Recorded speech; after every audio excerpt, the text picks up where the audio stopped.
Bonjour à tous, bonjour à vous madame, messieurs, merci de nous retrouver pour cette nouvelle édition dans 10-12 le Zénith.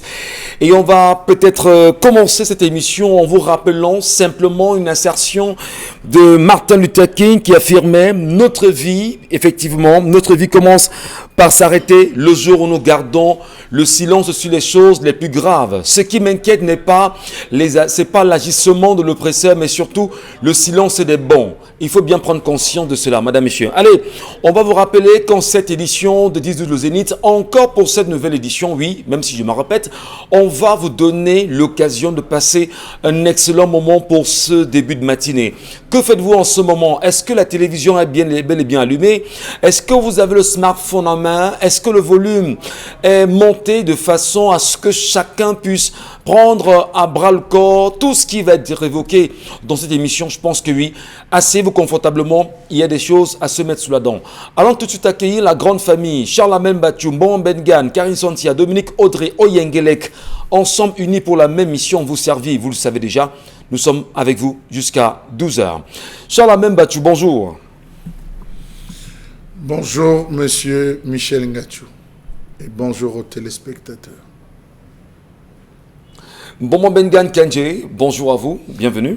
Bonjour monsieur Ngatsou Numba, bonjour à vous chers téléspectateurs. Le racisme est introduit inéluctablement dans la société américaine et elle n'est pas prête à être éradiquée. Ces propos ne sont pas de moi, ils sont de porte-parole du ministre chinois des Affaires étrangères. C'est le peuple chinois qu'on taxe de non-respect des droits de l'homme a donné ainsi des leçons aux États-Unis qui se trouvent être le gendarme du monde, selon eux. Mais en fait, qui constitue, je pense, le seul État voyou au monde, les États-Unis. Peut-être le thème est très fort. État voyou quand même? Non, vous ne pouvez plus avoir ces actions qu'on voit aujourd'hui. D'abord, c'est le seul État qui a déjà utilisé la bombe atomique. C'est le seul État qui procède à ce qui se passe là. C'est le seul État qu'on voit en Afghanistan, qu'on voit en Irak. Peut-être qu'il aurait commencé. Et ils disent qu'ils donnent des leçons de droits de l'homme au monde. Je dis non. Heureusement qu'il y a la Chine qui vient également porter la voix des Africains dans le Conseil des Nations. Mais même la Chine n'est pas... Est-ce qu'on devrait faire confiance à la Chine? Oui, par rapport aux États-Unis. Il le faut? Par rapport... Non, on compare toujours. Ouais. Par rapport aux États-Unis, mieux vaut avoir les alliés chinois. Très bien. Karine Santia, bonjour. Bonjour Michel Ngatsou, bonjour aussi aux téléspectateurs. Très bien. Et on va également accueillir Dominique Audrey Yengelek ce matin. Dominique Audrey, bonjour à vous, bienvenue.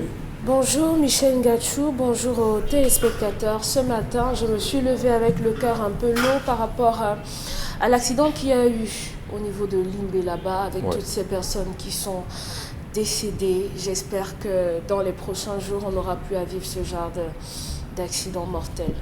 C'est le vœu en même temps. On va rappeler qu'il y a eu des morts. En tout cas, dans les prochaines éditions, des journaux parlés sur les antennes radio Equinox, y compris dans les différents journaux TV sur Equinox Télévision. Les reporters reviendront sur ce sujet, madame, messieurs. Merci de garder le bon tempo. Allez, vous savez également que pour pouvoir créer l'interactivité avec nous, il y en a qui se plaignent en disant: monsieur Ngatsou, laissez-nous, vous ne lisez pas nos sujets, vous ne lisez pas nos réactions. Et on vous le dit tout le temps, vous êtes assez nombreux à nous écrire et là, ça nous honore en même temps. Mais n'hésitez pas, nous vous lisons tous les jours et rassurez-vous, ça crée un sacré débat entre nous ici sur le plateau après l'émission, notamment pendant le débrief.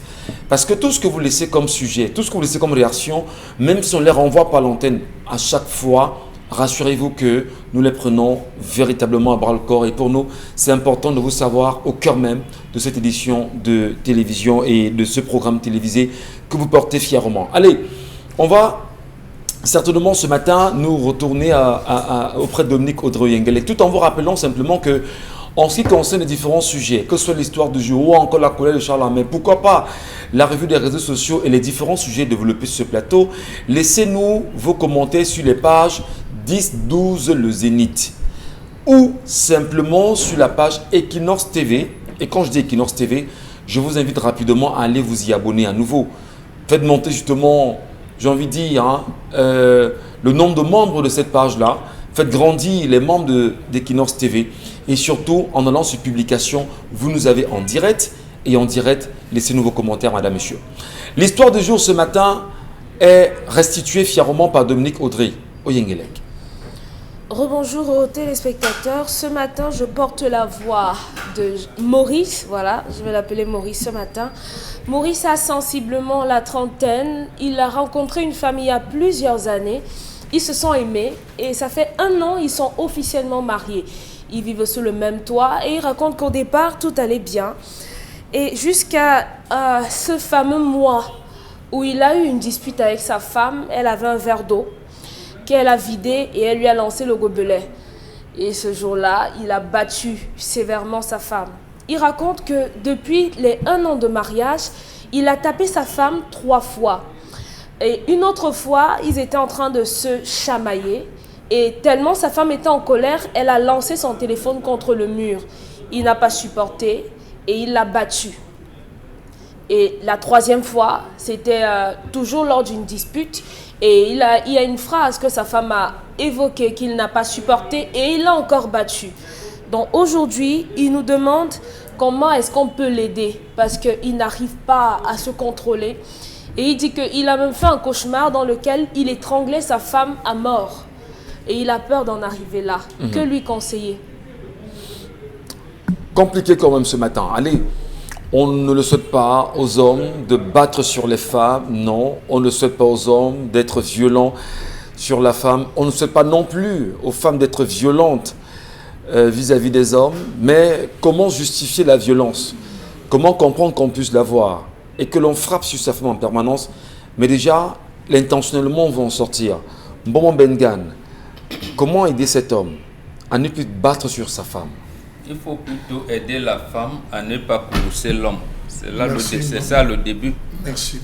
Donc, si vous dites à la femme à l'homme de ne pas taper sur sa femme, dans le circonstance, selon l'histoire du jour, vous dites à la femme, montez sur la tête de votre mari, faites dans ce que vous voulez. Ça aussi, on ne le peut pas. On ne peut pas le concevoir. L'article 14 de Tombouctou, que nous appelons toujours la charte de Tombouctou, dit « N'offensez jamais les femmes, nos mères ». Nous savons ça. Mais ça ne veut pas dire que la femme doit monter sur la tête de son mari. À ce moment-là, ce n'est pas une offense. Et qui se fait là. C'est pas une offense. L'homme réagit. L'homme est là en légitime défense. Il est en légitime défense ici. Donc, il ne faut pas prendre le problème d'ordre global. Il a bien dit, ma femme a tel type de comportement. Il a dit, il fait ci, il fait ça. Donc, la femme provoque. Elle vous provoque. Si elle ne supporte pas la bastonnade, elle rentre. Elle rentre chez ses parents. Donc, vous ne pouvez pas demander à la femme de provoquer son mari à tout bout de champ parce que on dit que la femme risque d'être tabassée. Mais qu'est-ce qui peut justifier le fait qu'une femme soit en permanence en train de provoquer son homme? Est-ce qu'elle n'a pas des relents de violence aussi en elle? Vous savez qu'il y a des filles qui aiment se faire battre. C'est le genre de femme qui dit que si j'étais fort, je vous ai dit en février 2017, je vous ai dit ici à Douala, à Bonadibon, il y a une femme qui a pris le malin plaisir. Le 14 février, elle est allée, elle est sortie, elle est rentrée le 15 le lendemain. Elle s'est mise à taper sur son mari parce qu'elle rossait son mari copieusement pendant les 15 ans de leur mariage. Le quartier savait.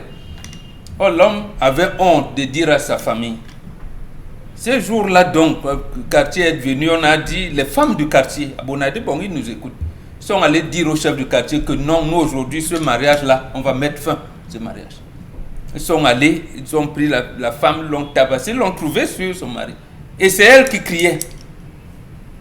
Elle tape son mari et dit, non, mais alors que c'est elle qui est en train de taper l'homme. L'homme est là, il essaie de se cacher. Et des cas comme ça, nous en vivons. Donc, la femme, si elle avait celle-ci, celle de l'histoire d'aujourd'hui, si elle avait les forces, elle aurait même attaché son mari sous le lit. Donc en fait, elle regrette de ne pas avoir fort. Et l'homme, la seule chose que je peux lui dire, cher ami, laisse-la, épouse une deuxième. Épouse une deuxième où ton cœur sera tranquille. Et tu laisses celle-ci d'un côté. Ouais. C'est tout ce que je peux vous conseiller là. Épouse une deuxième, s'ils ont des enfants, attendez, on se fout des enfants. Vous savez, il y a les proverbes, il y a certains proverbes dans nos langues. En bas, ça on dit, on bère un pire sous look. Donc, en fait, en allant épouser une femme, tu as plutôt pris un sac de fourmis maniant sur toi. Ouais. Bon, quand tu as épousé un sac de fourmis maniant sur toi, tu vas faire comment? Tu refuses d'enlever les fourmis ou taper ou tuer les fourmis qui vont te mordre? Non, on ne t'admet pas. Laisse-la de côté, c'est un sac de fourmis maniant. Épouse une deuxième. Oui, mais en le disant aujourd'hui, est-ce que vous ne pensez pas qu'en disant à l'homme aujourd'hui, épouse une autre femme et que cela sera un sac de fourmis maniant, vous ne légitimez pas la violence ou les comportements violents de ces femmes-là qui parfois ne savent pas se taire vis-à-vis de leur mari et d'envoyer des parjures incompréhensibles. Si c'est là la première chose, demandons à la femme de rester tranquille, de se soumettre. La soumission, c'est se soumettre. C'est l'homme qui imprime, qui oriente le règlement intérieur de la famille et la femme l'applique sans hésitation ni murmure. Ouais. J'ai dit bien, les règlements de l'homme au sein d'un couple, la femme les applique sans hésitation ni murmure. Et si la femme commence à murmurer, ça veut dire qu'elle conteste ton autorité. Tu dis he, elle dit he. Très bien. Tu dis A, elle dit A, B, C, D. Mais attendez, vous faites quoi là? On va tenter de comprendre peut-être avec Karine Santia. Vous êtes une femme, Karine. Lorsqu'une femme, peut-être de votre trame, commence à avoir un comportement inacceptable, envoie des parjures à son homme, est-ce qu'on ne peut pas interroger le comportement, je veux dire même l'éducation même que cette fille a eue, ou peut-être l'impact de son environnement? Donc vous faites tout ce que vous faites là. Vous n'interrogez pas ce qui est à l'origine de son comportement. Non, mais je commence. Non, attendez, vous sautez, non, je vous renvoie la question, expressément la cause qui peut être directe pour aller dans une cause indirecte. Karine, non. Laissez l'éducation de cette femme de côté. Karine, je ne dis pas, je ne saute pas exprès. On est dans un processus de questions. On peut se faire des relances, Karine. Alors, vous ne pensez pas, je relance, ne pensez-vous pas qu'il n'y ait pas un problème d'éducation à la base pour cette fille au sein de la famille? Deuxièmement, est-ce que l'environnement dans lequel elle a grandi ne peut pas justifier son comportement? Vous répondez et on évolue, Karine Santia. Rien à voir. Très bien, on vous écoute maintenant. Chaque couple a ses règles. Chaque couple a son fonctionnement. C'est deux personnes violentes. Et l'autre personne, aujourd'hui, sent qu'il a déjà trop fait. En seulement 1 an. C'est ça son explication. Il voit qu'il a déjà trop fait. Au point où quand il dort, il voit même des signes de sa violence. Si je ne pars pas loin, je reste dans l'histoire. Il nous raconte l'histoire en nous disant que j'ai tellement tapé ma femme en 1 an de mariage que quand je dors... Il dit l'avoir fait 3 fois. C'est peu? Non, mais je n'ai pas dit c'est peu, mais il dit l'avoir fait 3 fois. Vous voulez qu'il tape 10 fois pour que ce soit tellement? Non, vous avez dit tellement. Je dis, vous voulez qu'il tape 10 fois pour que ce soit tellement ou bien qu'il tape chaque semaine pour que ce soit trop? Parce que tout commence le jour de la première gifle. Il nous dit dans l'histoire que en 1 an de mariage seulement, j'ai déjà tapé ma femme au point où quand je dors, je vis des scènes de violence où je l'étrangle. À mort. Les rêves, en tout cas, les rêves sont des simulations de nos pensées. Bon, peut-être des songes. Si vous voulez. Très bien. Les rêves ou les cauchemars sont des simulations de nos pensées ou encore des traits de ce que nous avons vécu au cours de la journée. Donc, il est hanté par son propre comportement. Et je pense que c'est l'occasion pour lui de se remettre en question. Quand vous avez une personne en face de vous qui a un caractère, vous avez besoin vraiment de devenir comme elle pour pouvoir combattre son caractère? Je ne pense pas. Dans ce genre de situation, lorsque l'homme nous dit que la femme lui a une fois visé son téléphone, la deuxième fois elle a visé le gobelet, elle a visé son téléphone sur le mur, la deuxième fois c'était le gobelet, la troisième fois c'était des paroles. Vous voyez qu'il y a 3 actes qui montrent que la femme a un certain caractère et le caractère peut être très brutal. Et je ne pense pas que c'est après le mariage qu'il a découvert ce caractère. Il s'est dit qu'il pouvait assumer ce caractère. Et maintenant qu'il trouve qu'il ne peut pas, ou alors que c'est un peu trop, il veut montrer sa situation d'homme dominant et il commence à battre sur elle au point où maintenant il trouve que dans son rêve, il étrangle cette femme. Il va finir par l'étrangler et il comprendra que, en fait, je suis allé trop loin. Quand vous avez une personne violente en face de vous... Est-ce qu'il devra arriver jusque-là, Karim? C'est pourquoi je dis, c'est pour ça que je dis qu'il n'a pas la mesure de la situation. Oui, mais justement... Parce que quand vous avez une personne qui est violente en face de vous, l'arme que vous devez utiliser n'est pas la violence. Vous devez être pacifique. C'est pourquoi vous voyez que certains hommes, quand ils se font parfois injurier ou insulter ou humilier par leur femme, ils vous laissent dans votre situation et ils s'en vont. Parfois, il y a plusieurs manières de punir une femme. Vous croyez que c'est la bonne attitude, la laisser s'en aller? Qui s'en va? Le monsieur l'a laissé s'en aller. Quand je le dis, ça veut dire que c'est ce que je pense. Très bien, ok. Quand je dis qu'il y a des hommes que lorsque leur femme commence à faire du bruit dans la maison et tout, il sort, il vous laisse dans la pièce et il part. Vous allez faire du bruit avec la maison vide. Une prochaine fois quand vous allez le faire, si par exemple, il sait ce que vous aimez, il vous prive de ça. C'est pas comme si dans un couple, vous devez faire comme si l'autre était votre adversaire. Parfois, quand quelqu'un vous fait certaines choses, vous le regardez, vous êtes même dépassé. Et après, quand elle est plus calme, vous vous demandez que tu faisais quoi comme ça. Donc, le caractère que la femme doit adopter, vous demandez à l'homme de l'adopter. L'homme doit adopter un caractère violent sur sa femme. Oui. Parce que voilà que lui, il vient nous poser le problème parce qu'il sent que sa violence est de trop. Parce qu'il a une femme qui est dotée de envoûtée ou pas, ce n'est pas en tapant sur elle que le démon va partir. Qu'on n'ait pas l'impression que sur le plateau... Ce n'est pas en tapant sur elle que le démon va partir. Qu'on n'ait pas l'impression que sur le plateau... C'est lui qui doit sauver sa femme. Santia, parce que c'est lui qui raconte l'histoire. Juste une virgule... Qu'on n'ait pas l'impression, pour ceux qui nous regardent sur le plateau, que nous sommes en train de faire la promotion de la violence sur la femme. Non. Qui le dit? Oui, comme on dit qu'il faut taper, il faut justement qu'on s'accorde. Je n'ai pas dit, j'ai cité l'article 14 du Code de Tombouctou. D'accord. Et j'ai dit, l'homme imprime le règlement intérieur de la maison et la femme l'applique sans hésitation ni murmure. Très bien. Vous savez que... Si vous hésitez, vous murmurez, c'est vous qui avez occasionné la violence. Merci. Vous savez que parfois, des personnes emmagasinent des frustrations. Des personnes au féminin, au masculin? Des personnes, quand je dis personne, c'est personne. Très bien. On dit une personne, je ne sais pas si c'est masculin ou féminin, mais il y a des gens, on nous a souvent expliqué sur ce plateau que parfois quand un homme tape sur sa femme, ça veut dire qu'elle a tellement fait des choses que l'homme là, en réagissant, n'entend plus rien de bon. Et cette femme peut réagir avec tout ce qu'elle fait là, justement parce que dans son fort intérieur, elle a emmagasiné des frustrations. En un an seulement de mariage, vous vous retrouvez en train de taper votre femme 3 fois. Vous n'avez même pas vécu de lune de miel.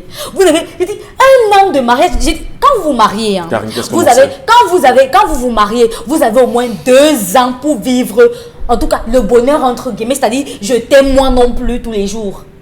Mais quand vous vivez en un an seulement, vous avez déjà fait autant de choses qui vous rappellent que vous n'êtes pas en train de vivre votre mariage, vous vivez le calvaire. Mais dis donc, vous êtes marié pourquoi? Donnons la parole à Dominique Audry. Dominique Audry, justement, sur la question de l'histoire du jour. Je montre dans cette histoire du jour, il y a des femmes qui aiment la violence. Ça, c'est vrai. Il y a des femmes qui aiment se faire taper dessus. Et ça, on le sait. Non, il y a des femmes qui aiment se faire taper dessus. Il y a même... je vais peut-être pas citer la communauté, mais c'est une communauté bien connue, dans laquelle les femmes aiment bien se faire taper dessus avant d'aller au lit avec leurs hommes. Il n'y a pas de statistiques qui le prouvent. Bon, d'accord, on l'admet, mais évoluons. Comprenez-vous justement la violence que l'homme puisse afficher vis-à-vis de la femme aujourd'hui et comment l'aider à sortir votre proposition? Avant d'aller à votre préoccupation, Monsieur Ngachou, je vais d'abord commencer par féliciter cet homme. Cet homme qui réussit à admettre qu'il a un problème. Et le problème de Maurice aujourd'hui est lié malheureusement à sa compagnie et aux personnes qui l'écoutent. Je le dis tous les jours, on ne doit pas mâcher les choses et on vous les fait avaler. Lorsque quelqu'un vous donne entre guillemets un conseil, prenez la peine d'y réfléchir longuement avant d'appliquer. Parce que généralement, vous avez des gens dans des foyers, lorsqu'il se froisse un peu avec sa femme, il va rencontrer un tierce et celui-là va lui dire « Ma femme, moi, ne me parle pas comme ça. Une femme ne parle pas comme ça. Tu oses, je te la ferme. » Et malheureusement, on rentre chez nous et on applique cela. Aujourd'hui, on ne voit que la femme qui a lancé un téléphone sur le mur. Moi, il m'arrive de le faire. Est-ce que lancer un téléphone sur le mur justifie qu'on vous tape dessus? Non, c'est la non-violence. Est-ce que, vous lancez le téléphone sur le mur, vous tentez de viser l'homme, le téléphone prend le mur, elle a lancé, vous je crois que j'ai parlé en français, elle a lancé sur le mur. Non, on veut bien comprendre. Ne Hein. déformez pas l'histoire. Non, écoutez, est-ce qu'elle balance le téléphone sur l'homme et ça Oui. prend le mur? Elle a lancé le téléphone sur le mur, D'accord, monsieur pour Gachou. exprimer un Et coup. le gobelet sur son mari. Très bien. Apparemment, il y a l'association. Permettez. Charles, on va Parce comprendre. que déformer un l'histoire. de vous avec l'histoire. Non, on veut Pourquoi comprendre. il veut déformer Allons-y, on l'histoire? veut comprendre. Allons-y, Monsieur Dominique Gachou, Audrey. Elle a lancé le téléphone sur le mur et le gobelet sur son mari. Mais maintenant, des personnes normalement constituées savent que ce n'est pas votre mari en sortant pour aller au travail, lui passant, vous n'allez pas prendre le gobelet et le lui lancer. On lance quelque chose généralement lorsqu'on est parti d'une dispute et on a exprimé la colère. Maintenant, est-ce que le gobelet qu'elle a lancé à son mari, pourquoi est-ce qu'elle l'a fait? Est-ce qu'elle se défendait? On ne s'est pas posé cette question, on a tout fait de la condamner. Même si moi je suis contre le fait qu'on lance les choses sur des gens, il ne faudrait pas non plus qu'on légitime une certaine violence contre la femme. Le gobelet lui a fait quoi? Une femme qui va se lever avec un œil au beurre noir. Il y a des façons de punir la femme. Ne tapez plus vos femmes au premier degré, je vous en prie. Parce que visiblement... Il y a un degré de bastonnage chez la femme? Ne me posez pas la question. D'accord. Ne me posez pas la question. On dit taper, mais ne tapez pas au premier degré, visiblement. Mais celui-ci semble avoir tapé au premier degré. Il faudrait qu'on fasse très attention dans la gestion des couples. Il n'y a pas de standard en matière de gestion de couple. Vous ne gérerez pas votre couple comme vous le fait votre parent. Non, il n'y a pas de standard. Ce n'est pas parce que vous avez été élevé où les femmes ne parlent pas, ou bien où votre mère n'a pas parlé, que vous allez épouser une femme forcément qui ne va pas vous dire non. Parce que des hommes qui frappent sur les femmes sont des hommes malades. Sont des hommes qui ont été élevés dans un environnement vraiment des plus pitoyables, où ils ont vécu une certaine violence au cours de leur vie. Et c'est pour ça que... Les femmes qui entretiennent des écarts de langage envers leur mari sont des femmes bien élevées. C'est pour ça que je parle tous les jours ici d'éducation. Malheureusement, les parents éduquent les garçons dans le prisme selon lequel ils sont au-dessus. Ils ont le droit de tout faire et ils peuvent tout faire. Non, sans c'est que pas personne... vrai. Non, on peut pas mettre ça. Attendez. Bonbon. Ça, c'est le logiciel occidental. Oui, on le Chez sait. nous, non, permettez, vous allez renchérir. Écoutez, prenez... Chez nous, on éduque l'homme et la femme dans la notion de complémentarité. C'est son temps de parole. C'est son temps de parole. Vous ne pouvez pas me demander d'accepter que quelqu'un me dise que la sana va vous la parole. Vous n'acceptez pas. Tous les parents n'ont pas éduqué les enfants sous le prisme de Bonbon. Prenez des notes. Tous les parents n'ont pas éduqué les enfants comme ça. Il n'y a pas que les Mais enfants quand en vous dites Afrique. chez vous, Non mais écoutez, Chez nous en Afrique, il n'y a pas que les les parents Carisotia, c'est bon. Bon, Allez. dites donc à ce moment-là, vous dites les parents occidentalisés. Bonbon Bengal, les permettez. Nous c'est le éduquons temps de nos parole enfants de la base de Dominique Audrey. la complémentarité. D'accord, c'est donc compris. qu'elle retire ces paroles. Ah oui, elle reviendra. Qu'elle retire Elle ces reviendra. paroles. Et qu'elle Elle a dise laissé un argument. quelle famille Elle a a laissé éduqué elle a ses laissé un parents. argument. Non, Elle a- quel argument Bonbon en Bengal. disant certaines familles D'accord. occidentalisées. C'est pas un argument. Elle a laissé une idée et elle a su justement de l'idée. Elle va peut-être argumenter. Et c'est des Non, arguments non. qui ne tiennent pas, sans exemple, Mais maintenant, elle a vous fait. la reprendrez. C'est pour ça que j'ai Merci. répondu. Dominique Audrey, vraiment, elle va finir tout son temps de parole. Elle a 30 secondes. Je vous en prie. Elle a 30 répondu. secondes moins combien? Non, allons-y. Plus combien? Dominique Audrey. Donc, comme je le évolue. disais, les parents doivent revoir l'éducation qu'ils donnent à leurs garçons. Non, Parce que là aussi, je suis Bonbon obligé. Bengal. J'ai dit Permettez, non. non. J'ai dit non. Quand tu dis les parents, elle me met dedans. Non. Et je ne suis pas Écoutez, dedans. Non, le non, parent, non. Le parent fait... Ça veut dire que Comment non, se non, comprend non. le parent, justement, mon bon? Il se calme d'abord, il écoute l'enfant. Non, non. Il se rend compte qu'il y a le parent, un de sagesse. les oreilles du parent ne sont pas un fumier. Merci. On ne jette pas tout dedans. Écoutez, Mais bon, justement, vous non. avez repris quelques secondes chez elle. Quand un parent te reprend, tu rectifies. Et quand tu reviens, ça veut dire que tu es... Je suis d'accord avec vous. Voilà. Je suis d'accord avec vous. Je dis, la parole vous sera donnée. Dis Et vous certaines allez corriger. familles, qu'elle Merci. corrige, qu'elle dit certaines. Et là, on Dominique- va aller dans le certain. Dominique Audrey, Je vais aller à je la- vous restitue aux 30 secondes. Michel Merci. Gachou, que Maurice demande pardon à sa femme et qu'il se fasse aider. Merci. Allez, Charles Amel Bathiou, vous avez écouté justement les différents arguments, les différentes idées et arguments ici sur le plateau. Peut-être pas d'exemple précis et concret. Bon, là, il a quand même fait avec l'histoire de Bonadi. Bon, quelle analyse vous en faites justement de la situation de ce garçon? Que lui dites-vous pour sortir de la violence portée, du moins la violence vis-à-vis de sa femme? Il faut forcément l'aider. Monsieur Michel Ngachou, j'invite cette femme à aller pratiquer un sport qu'on appelle karaté. le lancer de poids. Parce qu'elle est championne en lancer, qu'elle parte s'inscrire dans cette discipline. Je crois qu'elle va nous ramener des trophées lors des Jeux Olympiques. À action de femmes, réaction d'hommes. Que les femmes occidentalisées, émancipées, financièrement aisées le mettent dans leur esprit. À action de femmes, réaction d'hommes. La femme ne grandira jamais devant son mari. Jamais. La femme ne grandira jamais devant son mari. La femme restera la femme et l'homme restera l'homme. C'est important. Sans respect, le mariage n'a aucune valeur. Le mariage repose sur le respect de l'homme. Lorsqu'on va doter la femme, ouvre-t-elle la bouche pour parler? Non.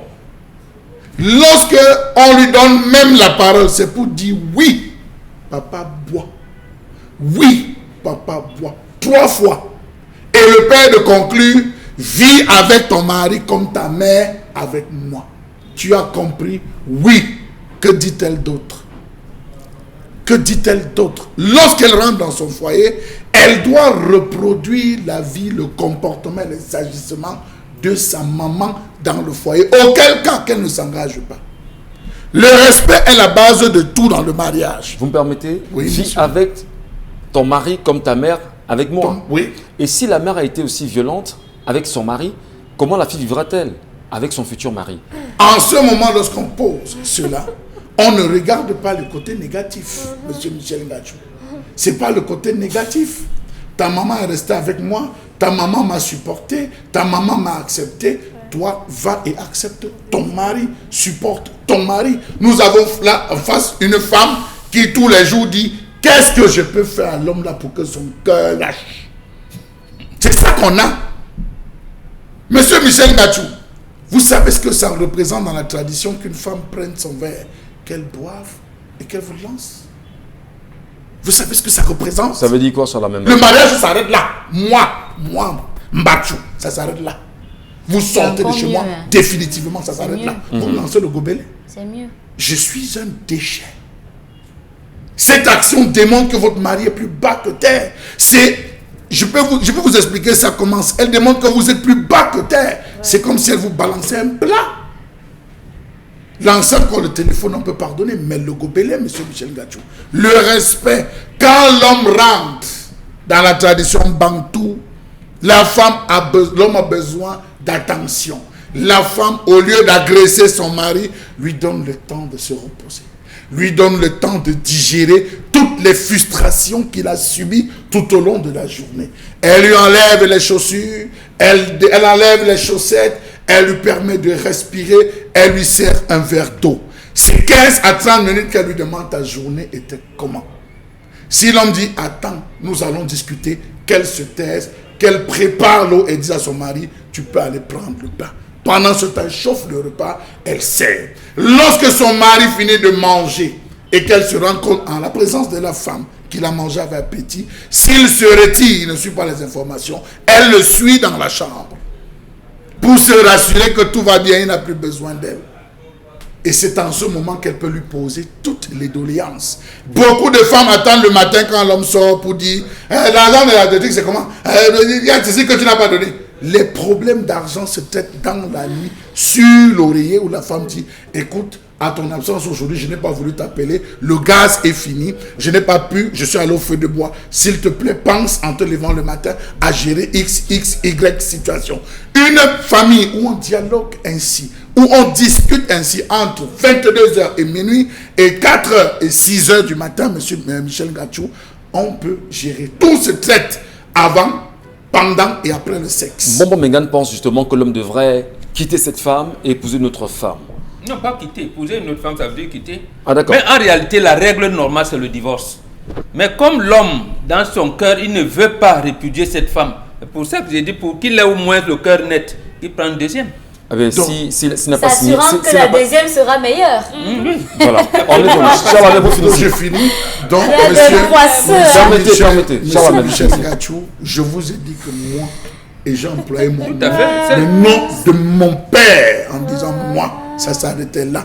Mais étant donné que lui, il n'est pas moi, je lui dirais tout simplement, monsieur Michel Gachou, qu'il voie comment il va renvoyer sa femme à l'école du mariage parce qu'elle a échoué lamentablement et sa note c'est 0,25 sur 20. Pendant que les mamans- Merci. Elle devrait aller réapprendre comment parler à son mari, comment discuter avec son mari. Il ne faut pas tailler non, votre permettez. modèle de femme sur une Permettez. pierre et vous la donner tout simplement. Non, J'en ai Non, quatre. mais Permettez. tous mariés. Écoutez, Faudra la tailler. J'en ai Faudra quatre, la madame. tailler. Écoutez, J'en ai quatre Je et parle je de dépasse. lui, hein. Je dis j'en ai quatre et Je je parle de dépasse la l'histoire. vingtaine. Il faut Permettez. tailler son Mais modèle voilà, de femme. permettez. Nous sommes mariés, nous sommes bien dans nos mariages. Ça veut dire que ce genre de femmes éduquées au mariage existe. Voilà, je voulais justement rebondir, Bon Benga, le temps pour vous peut-être de Qui dit conclure le ce contraire? sujet et donner la possibilité bien sûr aux téléspectateurs de réagir sur les pages 10-12 de Zénith ou aller rapidement sur Equinox Télévision, vous y abonner et laisser bien sûr vos commentaires sur le fil d'actualité de l'émission.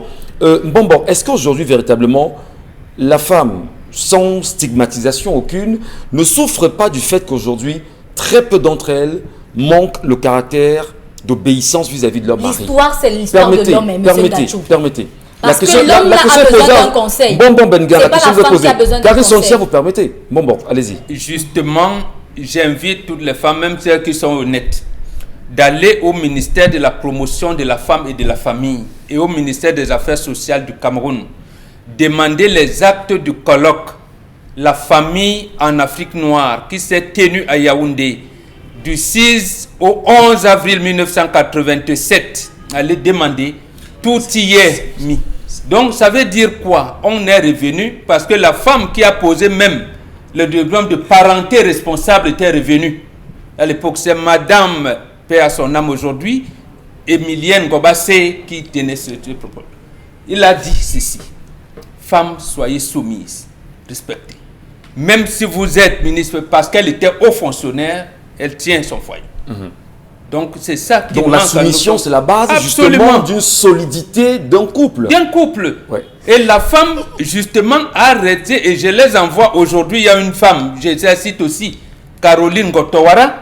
Elle a commencé à encadrer les femmes, même dans l'entrepreneuriat féminin, selon le code africain. Parce que les gens pensent que c'est la Banque mondiale qui oriente tout. Les associations kémites sont nées et orientent la femme. Comment la femme doit être autonome, quel est son comportement et comment elle laisse le njangsan. Flora Zé était ma fille, elle faisait partie de ces associations-là. Et c'est des femmes qui ont aussi des doctorats, son doctorat en doctorat. Très bien. Alors le message est passé, Charles, mais vous voulez rajouter une petite Comment chose? un homme, Permettez Karine comment Bouko prendre la parole. un homme peut être violent face à une femme respectueuse? Comment un homme, je veux bien qu'on m'explique. C'est comment- impossible. C'est C'est très impossible impossible. qu'un homme soit violent face à une femme Merci. je dis bien respectueuse. Parce que dans le respect, je vous assure, monsieur Michel Gachou, Vous posez la question, donnons la parole aux femmes. Cette main de réponse. Karine Sontia, C'est rapidement. bien d'expliquer qu'un homme doit être violent. C'est alors. bien, c'est super. Non, mais il faut attendez. Il a un, dit- Non, il non, faut un écoutez. prix Il a dit- Il a Nobel. dit qu'il laisse Qui le a temps. dit Je suis ici sur ce désolée. plateau. Ne défendez pas Charles. Non. Laissez-lui se défendre Restons objectifs. seul. Non, restons objectifs. Ne dites Laissez pas, non, le- ne rapportez pas des propos qui n'ont pas été rapportés. Aucun homme- Monsieur Mbachou nous a demandé comment un homme peut être violent face à une femme respectueuse. Je pose la question. Peut-être que- Comment un homme réussit à lever la main sur sa femme qui ne le tape pas? Comment vous faites pour qu'un homme qui dit qu'il est le mâle dominant trouve que c'est en battant sur sa femme qu'il va réussir? Non, tu n'as pas mal, tu as parce mal que- compris. parce Voilà que- donc, parce c'est qu'on que- vous dit, quand on coupe, Parce que dans cette Mbachou histoire, dit dans que cette ce n'est pas histoire ce possible, un matin, homme ne peut pas être violent dans si cette la femme histoire est ce son matin, on va- dans cette bon, histoire bon, ce matin, telle qu'elle nous a elle est été complètement- racontée, Permettez. je reste dans l'histoire de ce matin, telle qu'elle nous a été racontée. L'homme se plaint de son propre comportement. Et à vous de lui dire que c'est même sa femme qui fait qu'il soit violent. Donc finalement, vous ne lui dites pas ce qu'il faut faire. Qu'est-ce que lui, il doit faire? Vous C'est qui avez la parole, j'ai dit. arrêter de frapper sur sa femme qui avez- et Que dialoguer. le dites-vous? Parce que quand Que le dites-vous, le- Karine? Que le dites-vous? il doit dialoguer. Et si ça ne vient pas de sa femme, que ça vienne de lui. Très bien, d'accord, on vous a compris. Et donnons la possibilité aux téléspectateurs. J'aurais bien voulu, en une virgule, que Dominique Audrey s'y prononce. Oui, mais quand il faille que moi je m'exprime. oui, non, Dominique, non, je veux dire Dominique Audrey rapidement. Passons, non, je vous écoutez. en prie. Parce que mon temps de parole, je n'ai pas. Dominique Audrey, écoutez. Maintenant, vous me Non, prenez mais des écoutez, virgules. Non, ça ne vaut pas la peine, monsieur. Écoutez, moi je pense qu'on est sur un plateau important. On a des millions de Camerounais qui nous regardent et des caprices ici, on n'a pas besoin. Excusez-moi, je ne Non, fais pas de écoutez, caprice. Vous ne Dominique, pouvez pas me parler de caprice. Quand Non, mais dans mon temps de Dominique, parole, il tout y a- le monde s'exprime. Je Écoutez, suis désolée. Dominique Audrey, Je suis il y désolée, a une monsieur tenue quand Gatsou. même qu'il faut sur le plateau. Et puis il faudrait quand même qu'on soit... On vous donne la parole et on modère un plateau. On vous donne la possibilité justement de pouvoir vous prononcer. Et voilà, vous... Allez-y Dominique. Non, Et monsieur par là- Gatsou. C'est bon? Oui, D'accord, c'est merci. bon, c'est bon. Allez, Charles Vous faites Battu, bon on boulot. passe justement avec vous ce matin à la deuxième acte bien sûr de l'émission, madame, monsieur. Voici tout de suite La colère signée Charles Battu.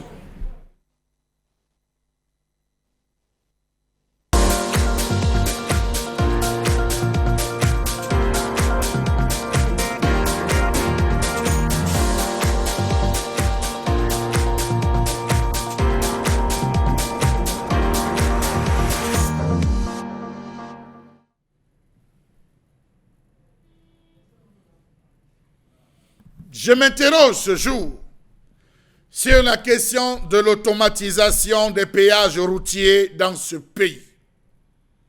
À quoi nous serviront les péages ou les postes de péage routiers automatisés lorsque l'on n'a pas encore maîtrisé les 45 postes de péage manuels?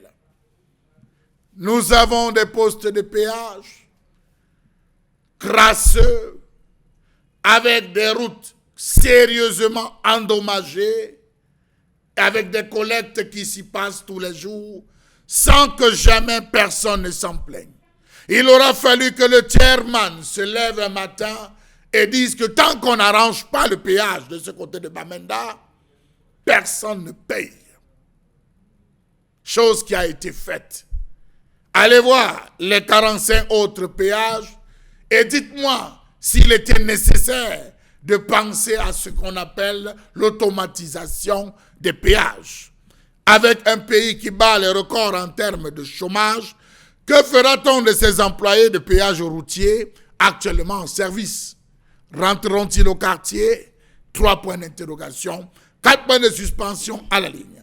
La présence de postes manuels a-t-elle aidé à l'amélioration des axes routiers dans ce pays? Non. Non et non. Quel sera le mode de paiement? Achat d'une carte qu'on utilisera, rechargement d'une carte pour gérer au niveau des différents péages. Dans tous les cas, Dieu seul sait ce qui attendra désormais les Camerounais. Une application mobile qui nécessitera peut-être une connexion Internet, autant de questions désormais qu'on se pose. Une carte magnétique qui débitera directement les fonds du péage, un paiement annuel préalable dans tous les cas, just wait and see.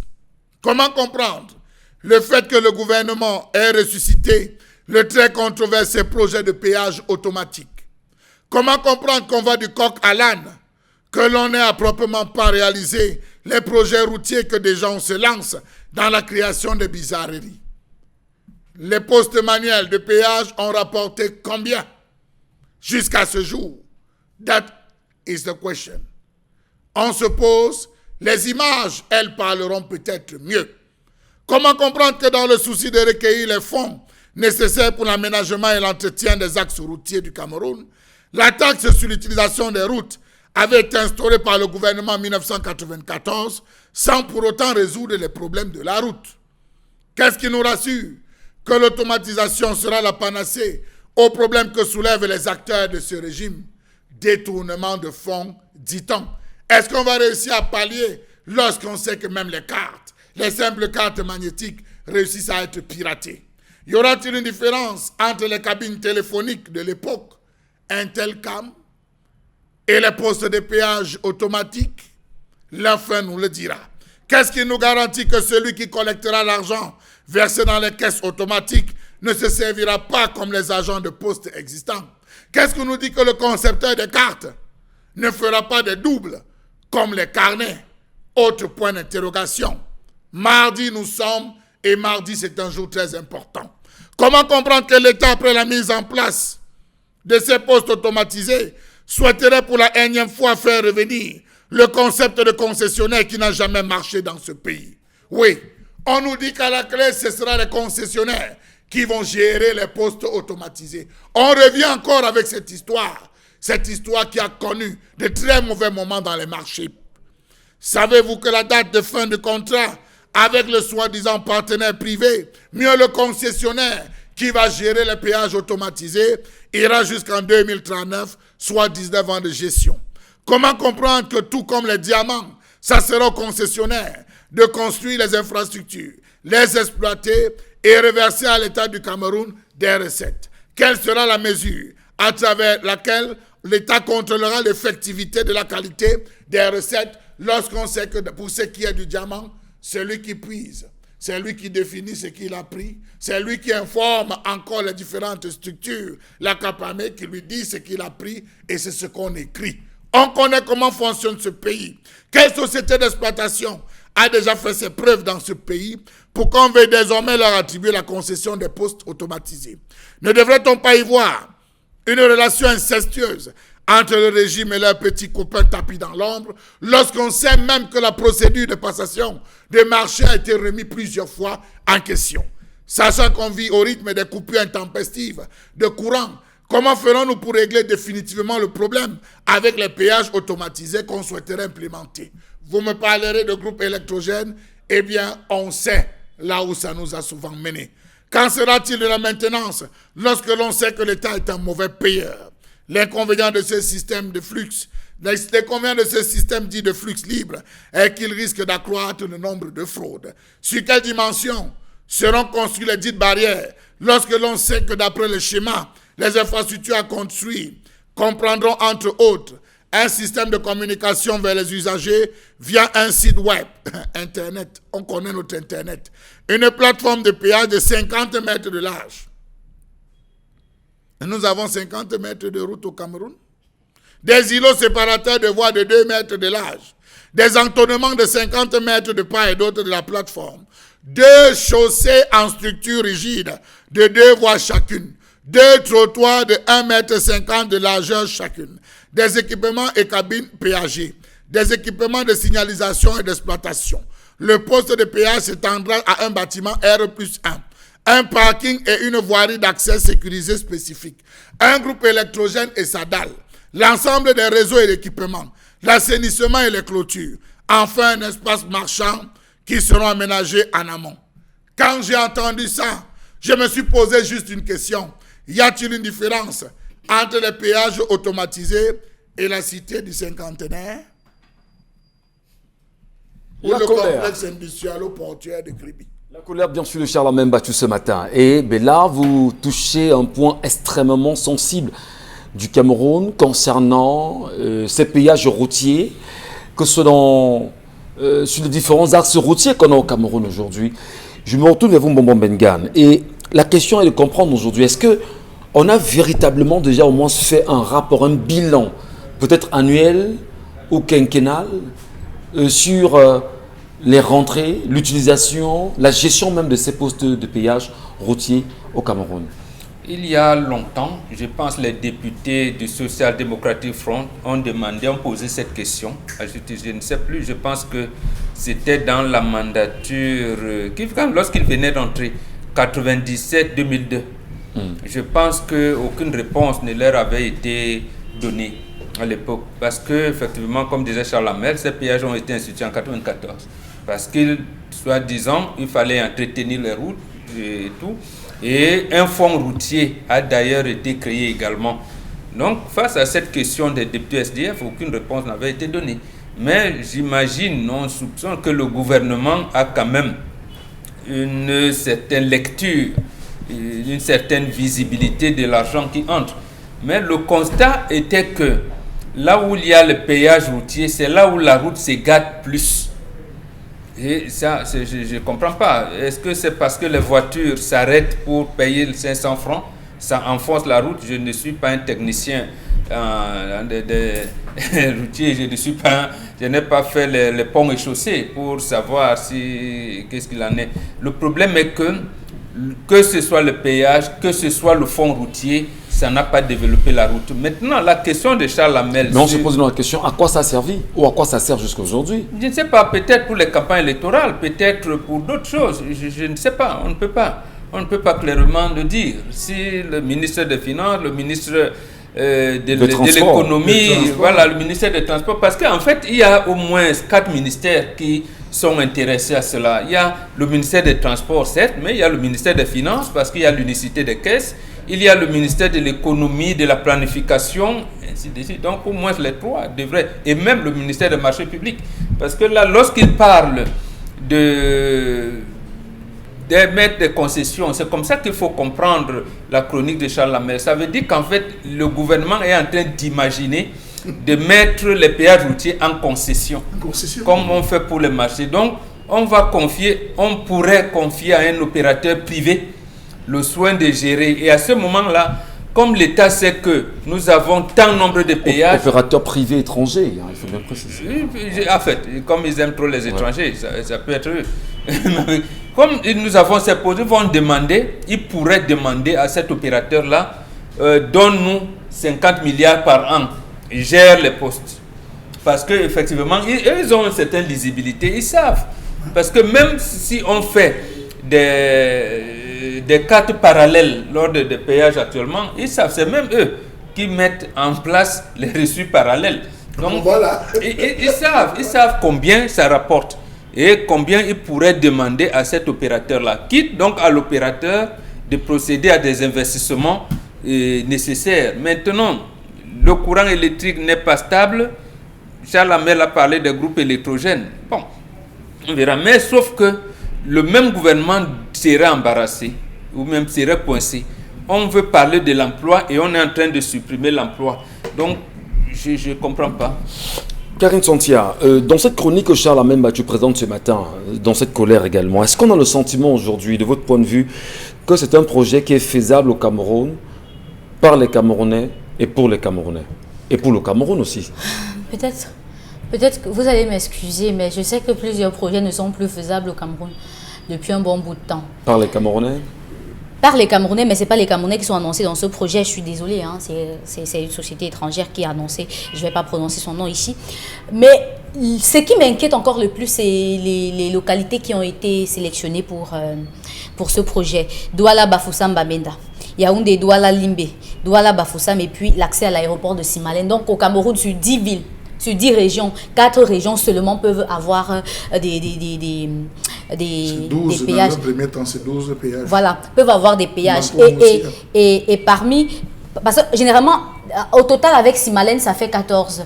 Ça veut dire que sur 14 péages dont a besoin le Cameroun, la ville de Yaoundé seulement pourrait avoir 5.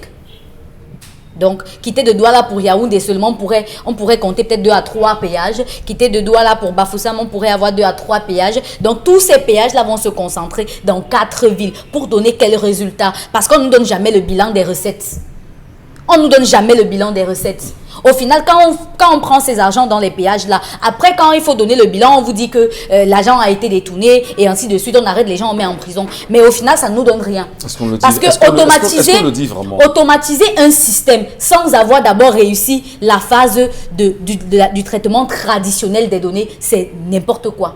Parce que les gens ailleurs ont automatisé parce qu'ils ont trouvé que les données devenaient trop importantes pour être traitées traditionnellement, d'où l'automatisation. Mais quand vous arrivez à l'automatisation sans avoir réussi la phase de traitement traditionnel, ça veut dire que vous êtes en train de mettre la charrue avant les bœufs. Aujourd'hui, quand même, lorsque vous entendez parler de ce péage, ça demande tellement de choses. On nous parle de l'étage, du parking, de la voirie et tout. Quand vous voyez vous-même la construction de ces routes, est-ce que vous voyez un endroit où ça admet qu'il y ait des parkings, des péages et autres? Des parkings, des étages, des chaussées et autres. Vous avez déjà vu une route au Cameroun qui mérite qu'on mette peut-être 4 postes de péage au même endroit, c'est-à-dire que ici, à l'entrée et la sortie, vous avez déjà vu ça vraiment? où on peut placer, parce que quand nous on voit les péages à la télé, en Côte d'Ivoire et autres, c'est genre, vous voulez rêver, mais quand vous voyez nos routes ici, on a l'impression que ça ne répond même pas peut-être au normes internationales pour parler de péage automatique. Je trouve quand même que, et s'il vous plaît, par rapport à cette information, depuis le 15 avril, on devrait déjà avoir commencé les tests pour vérifier notamment si ça peut être possible au Cameroun. Vous parlez du 15 avril 2020? Non, avril 2020, oui. Ça devait faire 30 jours, donc du 15 certainement au 15 mai. On devait savoir si effectivement les tests faits à l'aéroport de Simalène étaient probants pour pouvoir mettre sur pied ce projet. Mais jusqu'aujourd'hui, on ne sait pas ce qui se passe. On est déjà en juin. On sait que l'autoroute Simalène, jusqu'à présent, connaît pas mal de problèmes. Depuis pas mal d'années également, on nous avait donné un... Simalène de Palais de Congrès. Oui, Simalène Palais de Congrès. Jusqu'à présent, quand on va à Yaoundé, vous pouvez traverser Barrière à Ala. Vous vous rendez compte qu'il y a encore à faire et on se demande à quand la percée jusqu'au Palais de Congrès. En tout cas, allez, Dominique Audrey, je me retourne vers vous ce matin, à la suite justement de la colère de Charles Amen Bachou. On se demande, on a un ministère des Travaux publics pour la construction des routes. On a un ministère des Transports pour la collecte en fait de ces fonds. On a un ministère des Marchés publics pour revenir à ce que Momo Benga nous présentait tout à l'heure, qui soit censé justement remettre ou concéder des marchés à X ou X entreprises locales ou étrangères. Et dans ce piège-là, globalement, est-ce que le Camerounais peut vraiment profiter de cela? Peut-être la question peut-être... Non, je vous comprends très bien. Voilà. Non, vous parlez des usagers de la route. Bien sûr. Oui, non. Parce que oui et non. Non, je veux dire que oui, les usagers. La crainte, c'est que on voit les prix des transports augmenter parce que depuis lors, on parle du passage du prix du ticket de 500 à 3500 francs. Donc, il y a des chances que les tarifs sur les transports augmentent pour nous autres usagers. Moi, j'ai un problème avec la circonscription des zones où seront construits ces péages-là. Pourquoi? Parce que, en fait, pensez à le faire dans d'autres zones. Par exemple, dans la région du Nord ou peut-être à l'Est, aurait fait qu'on puisse avoir des routes en bon état là-bas.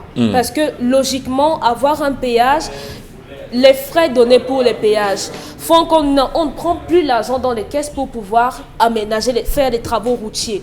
Donc, la question qui se pose, c'est pourquoi depuis, avec tous ces péages, on a nos routes dans l'état dans lequel on les voit. Donc, avoir un péage dans des zones autres que Douala, Yaoundé et Bafoussam aurait fait qu'on puisse développer ou bien aménager les routes dans ces autres endroits-là. Moi, je trouve que la circonscription, comme a mentionné Karine, seulement dans les principales villes est un problème, un réel problème. Maintenant, jusqu'ici, depuis depuis l'année dernière, 2019, quand on nous a parlé de l'implémentation de ce projet, moi je ne vois pas sur le terrain véritablement la matérialisation de ce projet-là. On ne voit même pas le début. Même lorsque vous voyagez, même à présent, vous voyez les endroits qui sont aux abords de ces péages-là ne semblent même pas être aménagés. On se demande comment est-ce que ça va se faire.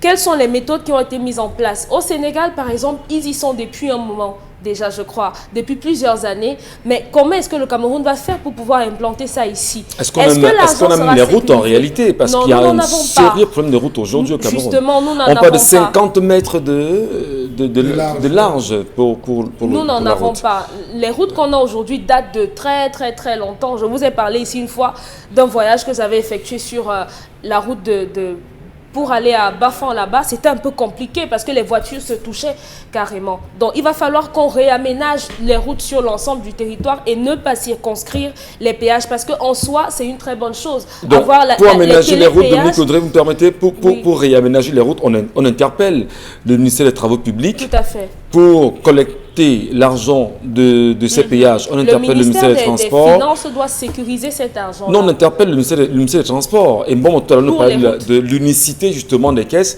On interpelle le ministère des Finances. Et voilà. Donc, en tout cas, on va marquer juste une pause. Dominique Audrey, on vous retrouvera pour la suite de ce programme. Madame, Messieurs, merci de continuer à réagir sur 10-12 le Zénith ou sur Equinox Télévision. Nous sommes en direct.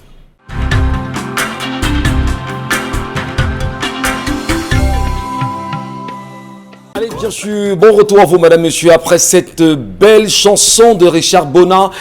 dont le titre c'est Joko Joko, produit par Quincy Jones. Si vous ne savez pas qui est Quincy Jones, c'est le manager et producteur de Michael Jackson. Et c'est pas Richard Bona seulement, c'est un groupe, pratiquement le Mandekan Cubano et Richard Bona qui s'y trouve. En même temps, vous le savez, c'est l'un des meilleurs bassistes que nous avons dans le monde. Aujourd'hui, nous sommes fiers de ses actions, fiers de son combat, fiers même si beaucoup nous diront que M. Ngatiu, on n'a pas de corde à acheter. C'est assez compliqué. C'est un combat qu'il mène. Et on l'a écouté ces jours-ci. Richard Bona laisse entendre que ce combat est un combat noble pour libérer le Cameroun. Et pour ceux qui ne sont pas contents, allez bien sûr vous faire les cordes, vous savez. Bon, c'est son combat à lui. Et c'est pour... que les Camerounais retrouvent certainement la fierté, leur honneur et le Cameroun d'antan qui a disparu aujourd'hui. Le combat continue. Nous aussi, nous sommes dans un combat. Celui de reconstruire le Cameroun, celui de lui redonner ses lettres de noblesse, celui de lui restituer ses grandes valeurs. Et quoi qu'on dise, madame, messieurs, nous continuerons. Nous poursuivons cette aventure. Nous n'allons jamais baisser les bras. Et on peut vous rassurer que notre leitmotiv, c'est vous servir à tout temps, en vous donnant des informations vérifiées, bien recoupées, mais surtout vous dire la vérité. Revenons avec cette histoire de péage de ce matin. Quand je dis histoire en même temps, c'est parce qu'en même temps, il faudrait qu'on comprenne. Qu'est-ce que les Camerounais doivent faire, Charles Bachou, pour mériter des postes de péage de qualité où le Cameroun doit en profiter parce qu'il y a également des compétences locales qu'on peut exploiter. Il y a des hommes d'affaires au Cameroun qui peuvent s'y investir et permettre au Cameroun d'en profiter et voir dans quelle mesure on ne doit pas perdre quand même 15 000 emplois. C'est énorme. Monsieur Michel Ngatiu, dans l'islam, lorsque vous voulez répudier votre femme, vous devez rédiger une lettre de répudiation et dans cette lettre, vous faites le bilan de votre vie. Vous lui dites ce que vous lui reprochez, vous lui dites tous les différentes anicroches que vous avez eu et vous déposez cette lettre et vous faites copie à son parent, qu'elle sache que vous la répudiez. On ne peut pas passer d'un système à un autre sans avoir fait les bilans. Quelle est la conséquence de l'échec du premier système, monsieur Michel Ngatiu? Prenez le péage de Mbanga, prenez le péage de Loé, prenez le péage de Bamena, dans la zone de Bamena. Je saute encore pour que vous puissiez comprendre, monsieur Michel Ngatiu, que pendant longtemps, nous avons eu des individus qui, au lieu de servir la nation, se sont servis. À travers accusant monsieur Michel Ngatiu, les gars qui étaient au poste. Je vais vous dire que c'est les gestionnaires qui venaient avec 12 carnets identiques. Vous finissez d'abord mes carnets avant de commencer les carnets de l'État. Soit, comme je descends racler le lundi matin ou le lundi ou le mardi, battez-vous pour que mon argent sorte d'abord avant le vôtre. Voilà ce à quoi la chaîne allait jusqu'au ministère, monsieur Michel Ngatiu. Vous avez des fonctionnaires qui bagarraient pour qu'on les envoie au péage dès les premières heures. Ah, c'est important de le dire aujourd'hui. Alors, on se lève un matin, après qu'on nous ait dit que l'argent allait dans un compte particulier des enfants de quelqu'un, c'est ce qu'on nous a dit, l'information reste à vérifier. On apprend que non, cet argent est désormais reversé dans un compte, le compte du fonds routier, mais on a des axes. Prenez Douala-Mbanga, vous roulez comment sur l'axe Douala-Mbanga, et ce depuis des années. Vous traversez Mbanga, comment vous quittez Konsamba pour Bafang, à Melon, vous regardez l'état de la route. Manewang, Manengole, regardez l'état de la route. Le ministre Nganou Messi est venu nous tromper avec l'axe Bafang-Bandia. Est-ce que c'est pas très fort, Sacha Lamel? Non, je dis, il nous a trompé. En faisant quoi? C'est lui l'ingénieur de la République. Oui. C'est normal. Oui. Il nous a trompé. Vous voyez, la route là où on avait pris le serpent. Là, oui. On avait attrapé le serpent, là, à Bacho. Basseur Bacho. Là-bas, allez voir le pont. Vraiment que le ministre aille voir le pont. On parle à mon vision, qu'il aille voir le pont, là. Vous pensez que je peux avoir le joie de payer le péage à Bandia? Je ne paye pas. Comment vous faites pour traverser le péage à Lamel? Je dis, je ne paye pas, monsieur Michel Ngatiu. Je bloque. Je bloque, monsieur Michel Ngatiu. Je ne paye pas. Le droit de l'État, le droit du gouvernement, c'est de permettre aux citoyens... Je paye le péage, pourquoi? Oui, mais ne rentrez quand même... Pourquoi je paye le péage? Pour avoir de bonnes routes. Vous pouvez imaginer le taux d'accident désormais sur l'axe de l'Ouest. Vous êtes un chroniqueur respecté. Il ne faut pas que les gens aient le sentiment que vous êtes également, on va dire, un délinquant ou un têtu. Parce que je suis un chroniqueur respecté, je suis moins citoyen camerounais. Oui, mais écoutez, je suis moins citoyen camerounais. Donnez la maudite somme. Monsieur Michel Gatchou, levez la voix comme vous le faites, citoyen. qu'on peut changer quand même, Charles. Quand on vous coupe le courant, vous n'avez pas d'énergie chez vous pendant une semaine. Et que lorsque vous sautez un jour, parce que vous n'êtes pas venu payer à temps, on vous inflige les taxes, vous payez. Parce que vous êtes Michel Gatchou, vous travaillez avec Equinox et vous êtes modérateur. Je ne paye pas. Je ne paye pas. Et je fais un scandale là-bas. Non, monsieur Michel Gatchou. Mais c'est ça, il faut qu'on apprenne à ces gens que non. C'est pour ça que je dis toujours aux gens, c'est comme vous me prenez que je vous prends. Si vous prenez la rue, la bagarre, je bagarre. Et je bagarre bien. C'est pas parce qu'on dit personnalité, télé. Non, arrêtons ça. À un moment donné, il faut qu'on gère les problèmes de ce pays. Arrêtons-nous. Je ne peux pas avoir un axe. Vous savez combien de personnes crèvent les pneus chaque jour sur l'axe Douala-Mbanga, Douala-Bafoussam, monsieur Michel Gatchou. Quelle est l'agence de voyage ou l'individu qui va venir concevoir, construire, exploiter et vous faites ça à 500 francs le passage? Mais c'est le prix homologué, monsieur Gatchou. Ah, d'accord. En tout cas, vous allez être surpris, donc on vous demande de payer 3500. C'est le concessionnaire. Le concessionnaire doit faire des chiffres. Mais il a un temps pour faire le concessionnaire. Je vais vous prendre un exemple. On a très peu de temps, le chef Bangou de regretter mémoire, lorsqu'on lui demandait, il sort de chez lui pour aller dans un quartier, dans la même zone, on le paye, on lui demande de payer. Il a fait percer une route qui entre dans le village. Personne de l'autre côté est sorti. J'entre là, je sors. Il y a plein de raccourcis. Merci. On vous a compris. Allez, vraiment, allons lire nos téléspectateurs qui se plaignent, Karine Santia. Et il y en a qui se plaignent en nous disant, mais monsieur Ngatchou, vous nous demandez de laisser les messages, vous ne les lisez pas. Nous vous rassurons, chers amis, chères sœurs, chers frères, téléspectateurs chéris, comme on dit souvent. Bah ouais, chéri au féminin, si vous voulez. Si on ne vous lit pas, rassurez-vous que nous vous lisons après l'émission. Et on prendra désormais la peine, on commencera aussi à vous répondre aussi.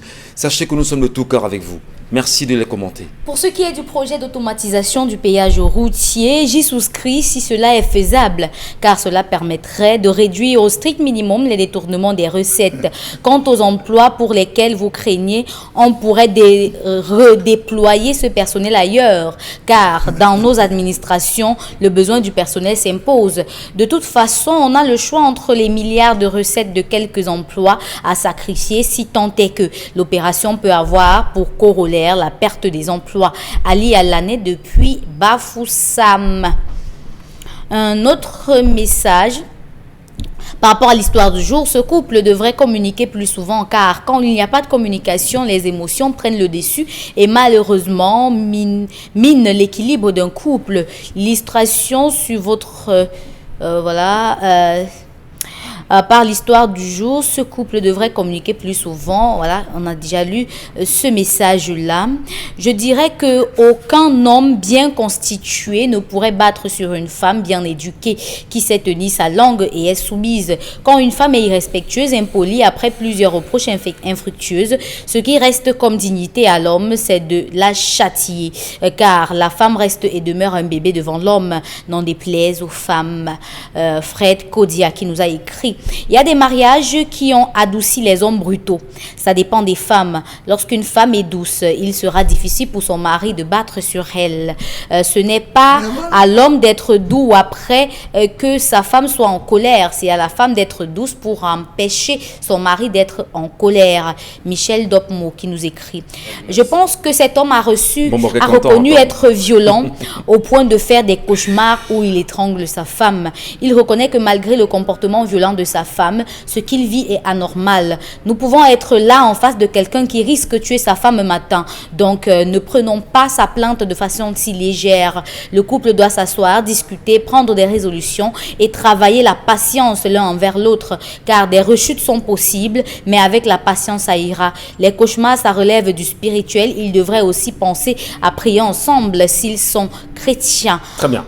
Et Charles Hamel, vous semblez justement vouloir réagir à la proposition ou à la sortie de l'internaute. Michel Gatchou, il en ressort que les gens ont l'impression que nous n'avons pas donné de conseils à nos votre ami. Oui, c'est Maurice, c'est ça, Dominique Audrey? Maurice, voilà. Nous lui avons donné un conseil. Ce que nous lui avons dit, c'est que sa femme n'est pas allée à l'école du mariage.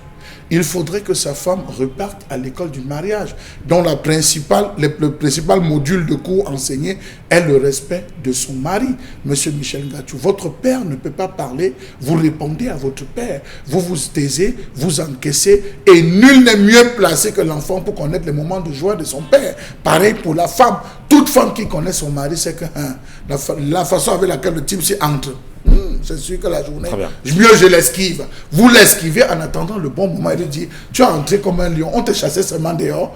Même le ton, la comédie, la façon de poser. Mais si vous avez une femme qui même dans son sommeil attaque, parce qu'il y a des femmes qui même dans leur sommeil attaquent, c'est le pied qu'elle lance, c'est la main qu'elle lance. Elle a des sommeils perturbés, même dans son sommeil elle vous provoque. Vous vous rendez compte, à un moment vous devez vous lâcher, monsieur. Allez, Dominique Audrey, on a quand même envie de comprendre rapidement, avant de passer à la deuxième lecture des messages. Est-ce que ce monsieur, dans son souci, ne pourrait pas quelque part rencontrer un psychologue qui peut lui être utile? C'est pour ça que j'ai dit que précédemment, même s'il a bâti sur sa femme, le fait qu'il reconnaisse et qu'il admette qu'il a un problème, que ce n'est pas normal de taper sur sa femme, c'est déjà un pas. On dit généralement que pour pouvoir guérir, il faut d'abord reconnaître qu'on est malade. Maintenant, sa femme pourrait l'accompagner dans ce processus-là. Ce processus qui voudrait qu'il fasse des thérapies. Moi, je dis souvent ici que je ne sais pas si les Camerounais ont la culture des psychologues, mais il faudrait qu'ils voient peut-être des couples. Parce qu'on a généralement dans notre entourage des parents qui sont des exemples de par la façon dont ils vivent avec leurs femmes. On a des couples, des familles, même s'il y a des problèmes là-bas, les hommes ont une façon magnifique de gérer les tensions dans leur foyer. Donc, ils se rapprochent de ces foyers-là. C'est pour ça que généralement, lorsqu'on se marie à l'église, on a des parrains de mariage qui sont déjà des personnes mariées qui ont une très bonne expérience et dont le succès du couple est visible par tous et par tout le monde. Très bien. Donc, il faudrait qu'il se rapproche, mais s'il peut avoir la possibilité d'avoir un psychologue, qu'il s'en rapproche. Mais c'est déjà bien de reconnaître et d'admettre que sa femme en ne l'a pas. Charlamel, arrêtez de rire. Je suis habituée parce que les Charlamel, arrêtez de rire. Allons-y, Dominique. Mais non, arrêtez de rire parce que votre rire peut déconcentrer Dominique Audrey. Dominique est championne sur ce plateau. Quand elle le fait, ça me fait. Elle est championne sur ce plateau. Surtout vis-à-vis de. Non, arrêtez de rire. Merci Dominique pour suivre. On vous écoute. Oui, donc il y a ce plein de que je veux dire, messages. c'est qu'il ne faudrait pas que on fasse comme si dans nos foyers, on n'a jamais eu de dispute avec sa femme. C'est dans quel monde où on ne s'est jamais disputé avec sa femme, ou bien quand on est fâché, la femme ne parle pas. Ça n'existe pas. Très bien. Ça n'existe pas. Parce que même mes parents, moi, je les ai vus se crier dessus. Ah, vous avez la chance d'avoir vu ça. Moi, j'ai jamais vu, moi. J'ai assisté. Non, moi, j'ai jamais vu ça. Moi, j'ai jamais vu. Donc, non. Oui. Monsieur Numba et madame, moi, j'ai jamais vu ces gens se disputer. Ah bon? Jamais. Ah oui, ils sortaient discuter dehors. Non, je le dis honnêtement. J'ai jamais vu papa et maman se discuter. Monsieur Michel, le drame à l'histoire. On a le la victime. Les téléspectateurs d'abord. Je vous en prie. Permettez qu'on lise nos téléspectateurs qui nous ces messages. Le psychologue ne traite pas les couples Karine seuls. Sonti, allons-y rapidement, je vous en Ne prie. traite pas un couple seul. Alors, c'est un couple impulsif et si l'homme veut de l'aide, c'est qu'il se reproche de quelque chose. Je pense qu'il doit demander pardon à sa femme et par la suite lui expliquer clairement et doucement ce qu'il attend d'elle. La bastonnade va plutôt empirer la situation et rendre la femme encore plus rebelle. Chanceline Labelle qui écrit ce matin. Un autre message, c'est vrai qu'on ne justifie pas la violence, mais je dirais à la femme de ne plus provoquer son homme. Comme on le sait déjà, comme elle sait déjà qu'il est violent, qu'elle l'évite. Je sais que nous les femmes, nous appuyons souvent sur des rangées. Et pour l'homme, il doit laisser. Ça ne sert à rien qu'il se batte tout le temps. C'est un message de Liliane parce qu'en battant pour te casser un membre du corps, c'est pas. Si vous permettez en une seconde, lorsqu'on parle de l'école de mariage, quand vous y entrez, les premières choses qu'on vous dit, hommes et femmes, c'est que vous êtes complémentaires.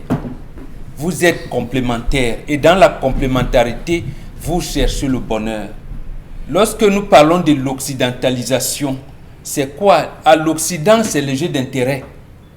On est venu opposer la femme à l'homme, les enfants aux parents. Voilà ce que nous dénonçons. Mais il y en a qui ne comprennent pas cela. Je répète, le mariage en Afrique, l'homme et la femme en Afrique, je ne parle pas seulement de Bantou, je parle de l'Afrique, c'est la complémentarité. Un homme ne sera jamais enceinte. Et c'est dans cet apprentissage du mariage qu'on vous dit, surtout les premiers mois, faites tout pour que votre femme, votre couple ait un enfant. Quand Charles Mel parlait hier de Rome, on a pensé de tout. Non, nous n'avons pas le problème des niveaux de vie. Nous avons le problème de la qualité de la vie. Bon, est-ce que ça peut être les hormones qui dérangent? Et l'enfant, on l'attend. Donc on vous demande donc d'être apaisé, dans un climat apaisé, qu'on attend les enfants, qu'on fait des enfants et qu'on fait des enfants de bonne moralité et tout. Merci, donc, Momo. voilà le problème. Notre problème, c'est ça. Complémentarité, complémentarité et complémentarité. Très bien. On comprend justement que c'est la position, on va dire, du sage que vous êtes sur le plateau et que nos frères et sœurs qui nous regardent ce matin puissent en profiter. Nous aussi sur le plateau parce que nous sommes vos enfants et nous en sommes honorés de ces conseils ce matin. Donc on espère que Maurice a bien compris. Et Maurice peut également aller sur la page 10-12, le Zénith, lire les différents commentaires des internautes ou encore sur Equinox TV, qu'il s'abonne rapidement et il aura tous les conseils qu'on le lui envoie justement sur ces différentes pages-là. Allez, vous êtes aussi nombreux, vous qui êtes sur Internet, et tellement de choses défilent sur Internet. Karine Santia a une obligation tous les jours de nous les goupiller, surtout de nous les présenter.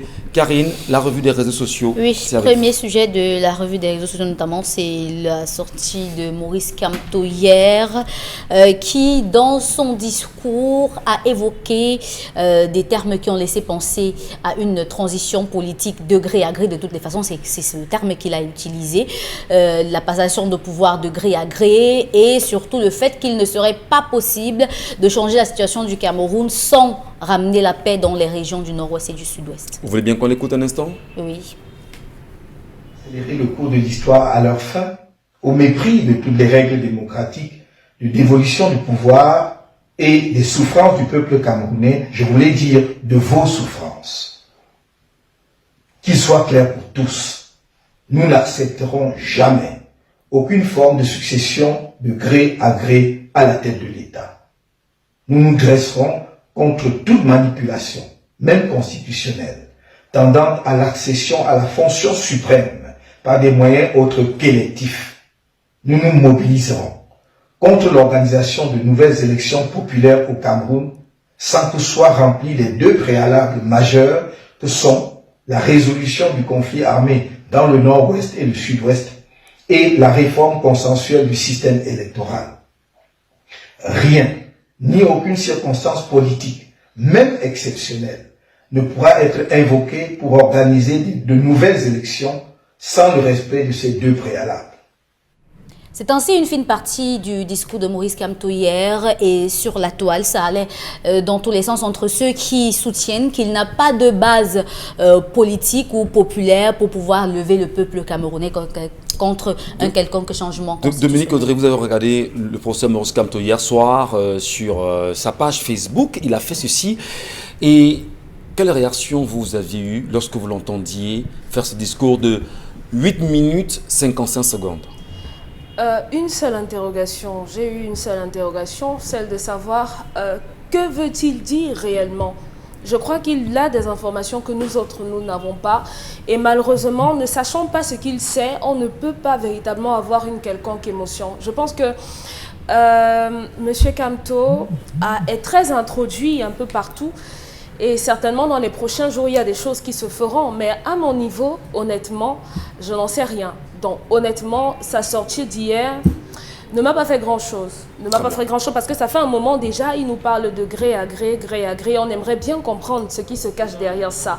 Donc, s'il a des informations, qu'il les fasse sortir totalement, ou bien le moment opportun, il pourra faire ce discours parce que ça n'a fait que susciter des interrogations. On ne sait pas par où ça va venir, on ne sait pas de qui ça peut venir, on ne sait rien du tout.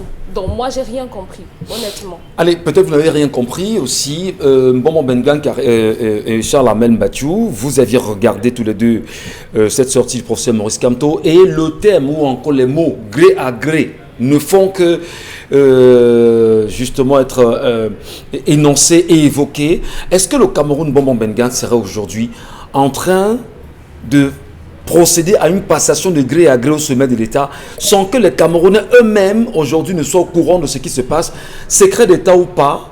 Qu'est-ce qui se passe, mon bon? Vous qui êtes sorcier, il dit ça comme ça. Peut-être dans le secret de Dieu, vous saurez ce que nous ne savons pas. Nous sommes en politique, ici tout est possible. Bon, vous n'êtes pas sorcier, hein?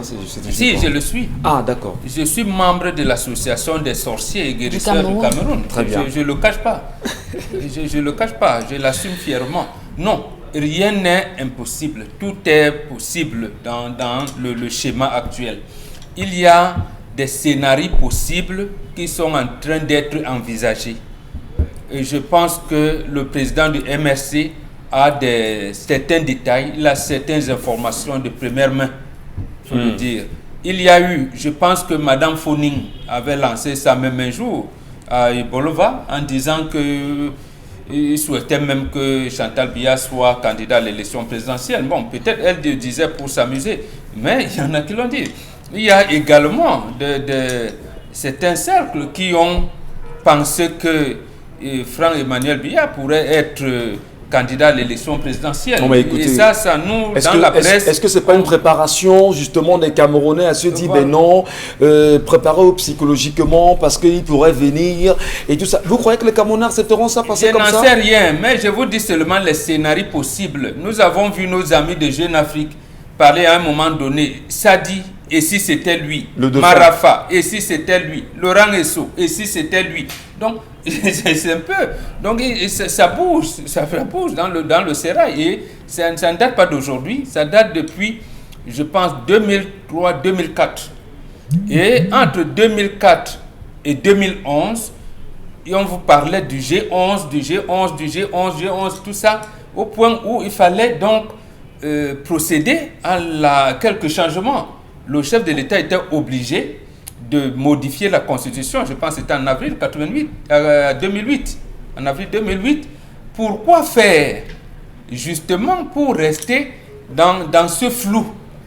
Dans ce flou-là. Et ce n'est pas bon d'être dans le flou. Justement, dans le flou, ça aiguise de la violence, ça aiguise beaucoup d'un certain nombre de choses pas bien pour le pays. Donc là, c'est la première chose. Je pense que pour celui qui est arrivé deuxième à l'élection présidentielle, il faudrait bien qu'il dise un certain nombre de choses. Mais également, qu'on le veuille ou non, il impose son calendrier, il impose son agenda.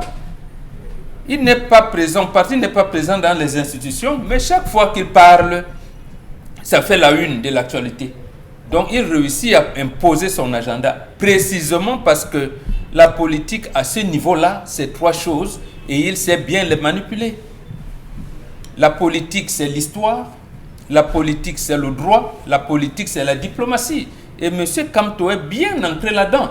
Si vous vous rappelez de son discours tenu à Paris, lors de son meeting, il a ressorti l'histoire de la construction de la République française à partir de la monarchie jusqu'à aujourd'hui.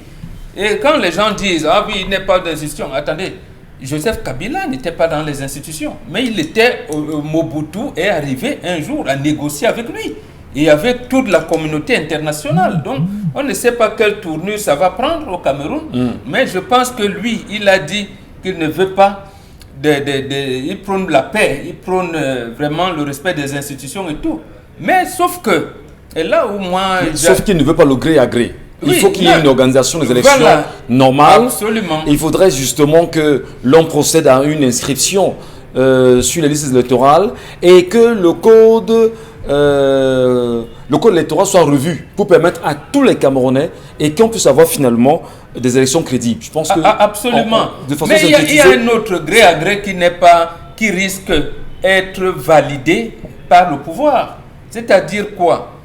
Il peut arriver une situation où on prend un an de sérail, peut-être le président de RDPC, parce que je pense l'article 27 alinéa 3 du statut dit que c'est le président national. Et si le président national n'est pas là, le RDPC peut bien organiser un congrès ordinaire où on choisit quelqu'un qui peut être son épouse, son fils, ou bien son proche parent, ou un de ses ministres, ou un militant de base. Ça veut dire... Donc, et le porter à ce moment-là, le gré à gré sera encadré par les lois de la République, parce que à ce moment-là également, peut-être on sous-entend que le président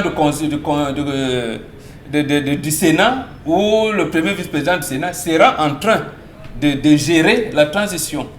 Donc voilà, il y a plusieurs formules. Mais je termine en disant, je pense que c'est en juillet 2014, ça aussi ça me revient à l'idée, Monsieur Onana Victor, à l'époque président de l'UPC, et Luca Basile avaient déjà envisagé, avaient émetté d'abord l'idée selon laquelle comment éviter une alternance avec violence au Cameroun. Et ils ont préféré parler de l'alternance sans violence à la tête de l'État déjà en juillet 2014. Donc si M. Kamto revient dessus aujourd'hui, ça veut dire qu'en fait, eux, ils ont des entrées que nous n'avons pas, comme le disait Dominique Audrey, et ils ont des informations que nous autres, nous n'en avons pas. Charles Hamel, vous avez regardé le discours de 8 minutes 55 secondes du professeur Maurice Kamto, président du MRC. Est-ce que Maurice Kamto nous dit tout? Votre avis?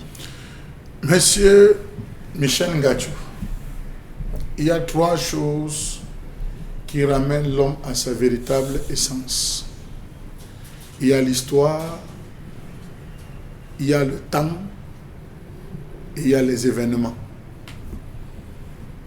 Voilà 3 choses qui ramènera notre pays à sa plus simple valeur. L'histoire, il faut la revoir avec toutes les crises.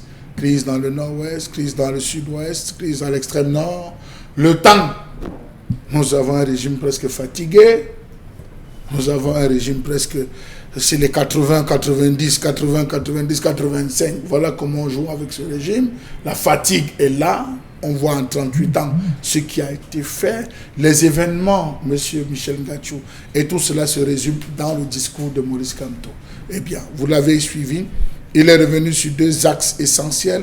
Premier axe, le plus important qu'il a développé, c'est le gré à gré. Et il ne le dit pas d'aujourd'hui. Ça laisse sous-entendre qu'il y a quelque chose qui est en train de se tramer ou qui a déjà démarré, qui est en train de se tramer et dont on n'explique pratiquement pas aux Camerounais. Première chose. Deuxième chose, il faut dire qu'à travers ce gré à gré, il a expliqué, et en filigrane, on peut lire, on peut entrevoir les secteurs où cette affaire de gré à gré serait en train, je dis en filigrane, on peut voir dans quelle zone. C'est vous qui parlez d'un pays avec beaucoup d'affection. Il n'y a pas longtemps, si vous avez bien écouté ce discours, oui, vous comprendrez que c'est en train de se tramer là-bas, on est en train de traficoter.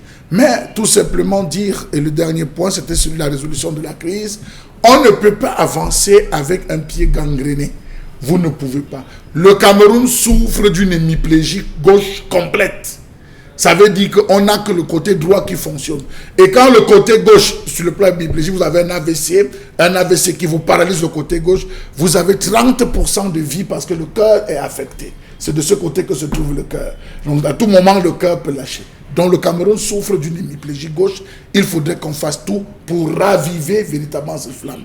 Autre chose, concernant, si jamais ça arrivait, vous avez posé la question, je tiens à vous préciser que le petit Bensikiner a le code de procédure pénale. Le code de procédure pénale. Lorsque vous l'interpellez, il dit attendez grand. Il ouvre son blouson, il sort, il dit, vous dites que c'est quelle infraction? Il commence à discuter avec vous. Le Cameroun de 90 n'est pas le Cameroun de 2020. Il faut faire attention parce que les Camerounais sont éveillés et sont excessivement vifs. La diaspora, le professeur Kamto a créé ce qu'il a pu créer. La diaspora l'a créé, la preuve. Si la répression marchait, je crois que le nord-ouest et le sud-ouest seraient éteints. Si la répression marchait, on n'allait plus avoir des marches, des entreprises, des individus qui ont des problèmes dans la société, qui descendent dans la rue et qui acceptent de se faire arroser. Je pense qu'on devrait passer à une étape supérieure, celle de discuter, celle de s'asseoir, celle de se parler. Avis à ceux qui jouent le jeu, M. Michel Ngatou. Ça peut être que c'est M. Kamto qui lui-même joue un jeu, point d'interrogation. Ça peut être les différents opposants qui sortent eux aussi, qui jouent un jeu. L'histoire, rassurez-vous, ne va pas vous louper. Parce que quel que soit ce que vous faites, l'histoire, il y a ceux qui la font et il y a ceux qui la racontent. Et nous, on est du côté de ceux qui racontent l'histoire. Bien compris, Charles Hamel Batou ce matin. On va en profiter pour dire aux Camerounais, vous êtes assez nombreux quand même à lire l'évolution du Cameroun. Est-ce qu'il changera avec vous ou pas? Est-ce que les Camerounais sont mobilisés également à penser à l'avenir de ce pays qui est le nôtre. Peut-être nous qui sommes à la trentaine aussi, nous demandons qu'est-ce que nous allons laisser à nos enfants demain. Si Maurice Kamto aujourd'hui commence à nous interpeller sur la construction de ce pays et évoque le fait qu'au sommet de l'État, il y a des modifications ou des conceptions très compliquées de gré à gré, des passages de pouvoir, peut-être aussi les vérités qui n'ont pas été évoquées il y a pratiquement 2 semaines seraient en train de sortir, et peut-être aussi il faudra faire avec lui absolument parce qu'on sait que le peuple est de son côté. C'est ce qu'on va peut-être dire. Le peuple est du côté de tout le monde. De Faites tout très le monde. attention. Peut-être. Non, monsieur Michel Ngachou. J'ai dit Le peut-être, peuple, j'ai pas dit peut-être de son le peuple est du côté de tout le monde. Tant du RDPC que du MRC, chacun. Ah oui, il y a une partie du peuple. Peut-être monsieur de Michel son Ngachou. côté. Nous avons du côté du RDP 71%, et tandis que nous avons, c'était 14%. Très bien, on attend. On va bien voir. Allez, Karine Santia, le sujet avec vous ce matin.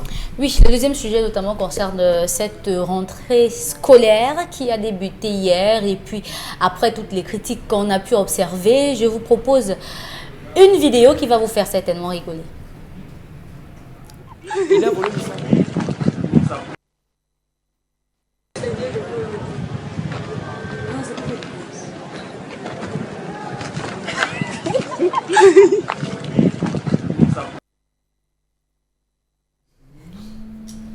Voilà, c'est une image qu'on aimerait partager avec vous, peut-être pour décrypter l'atmosphère, parce que parfois il faut se détendre. Bah écoutez, on sait en même temps que dans les lycées et collèges aujourd'hui, toute la question est posée, hein, est-ce que ces élèves-là vont véritablement pas bien respecter la distanciation dans les salles de classe? On a eu quelques images hier, des enfants dans des salles de classe avec des barricades. Ça c'était dans les collèges, les écoles primaires privées. Privées. Ah d'accord, très bien. Mais public, il n'y en a pas. Non. Okay. Monsieur Michel Ngachou, dans Douala 3 et Douala 5, on a 4% des filles qui sont revenues avec des grossesses en classe d'examen. Je vous ai dit, nous travaillons. Nous sommes dehors, nous travaillons. Vous avez les 2 mois produit beaucoup de... Les températures là, il fallait avoir la suite. Allez, on va rapidement parler un tout petit peu. Karine, il y a un sujet? D'accord. Alors, on va peut-être faire un clin d'œil peut-être sur l'histoire de Richard Bona, qui aujourd'hui est en train de tourner sur la toile. Richard Bona est devenu, pour certains, un artiste à rejeter. Momo Mbengue. Lorsque vous avez un artiste comme Richard Bona, de sa trame, qui s'insurge contre les manœuvres, qui s'insurge contre une gouvernance, qui s'insurge contre un certain nombre de réalités au Cameroun, se sert de sa guitare, se sert de sa voix, se sert de ses textes en même temps pour dire non à une malgouvernance, et qu'aujourd'hui il soit aussi reprimé, aussi insulté par certains, mais apprécié par d'autres. Finalement, on va dire, où est-ce qu'on va poser Richard? Non, c'est pas Richard Bona, il ne vient pas inaugurer quelque chose qui n'existait pas. Et la Piro de Mbanga était comment avant lui?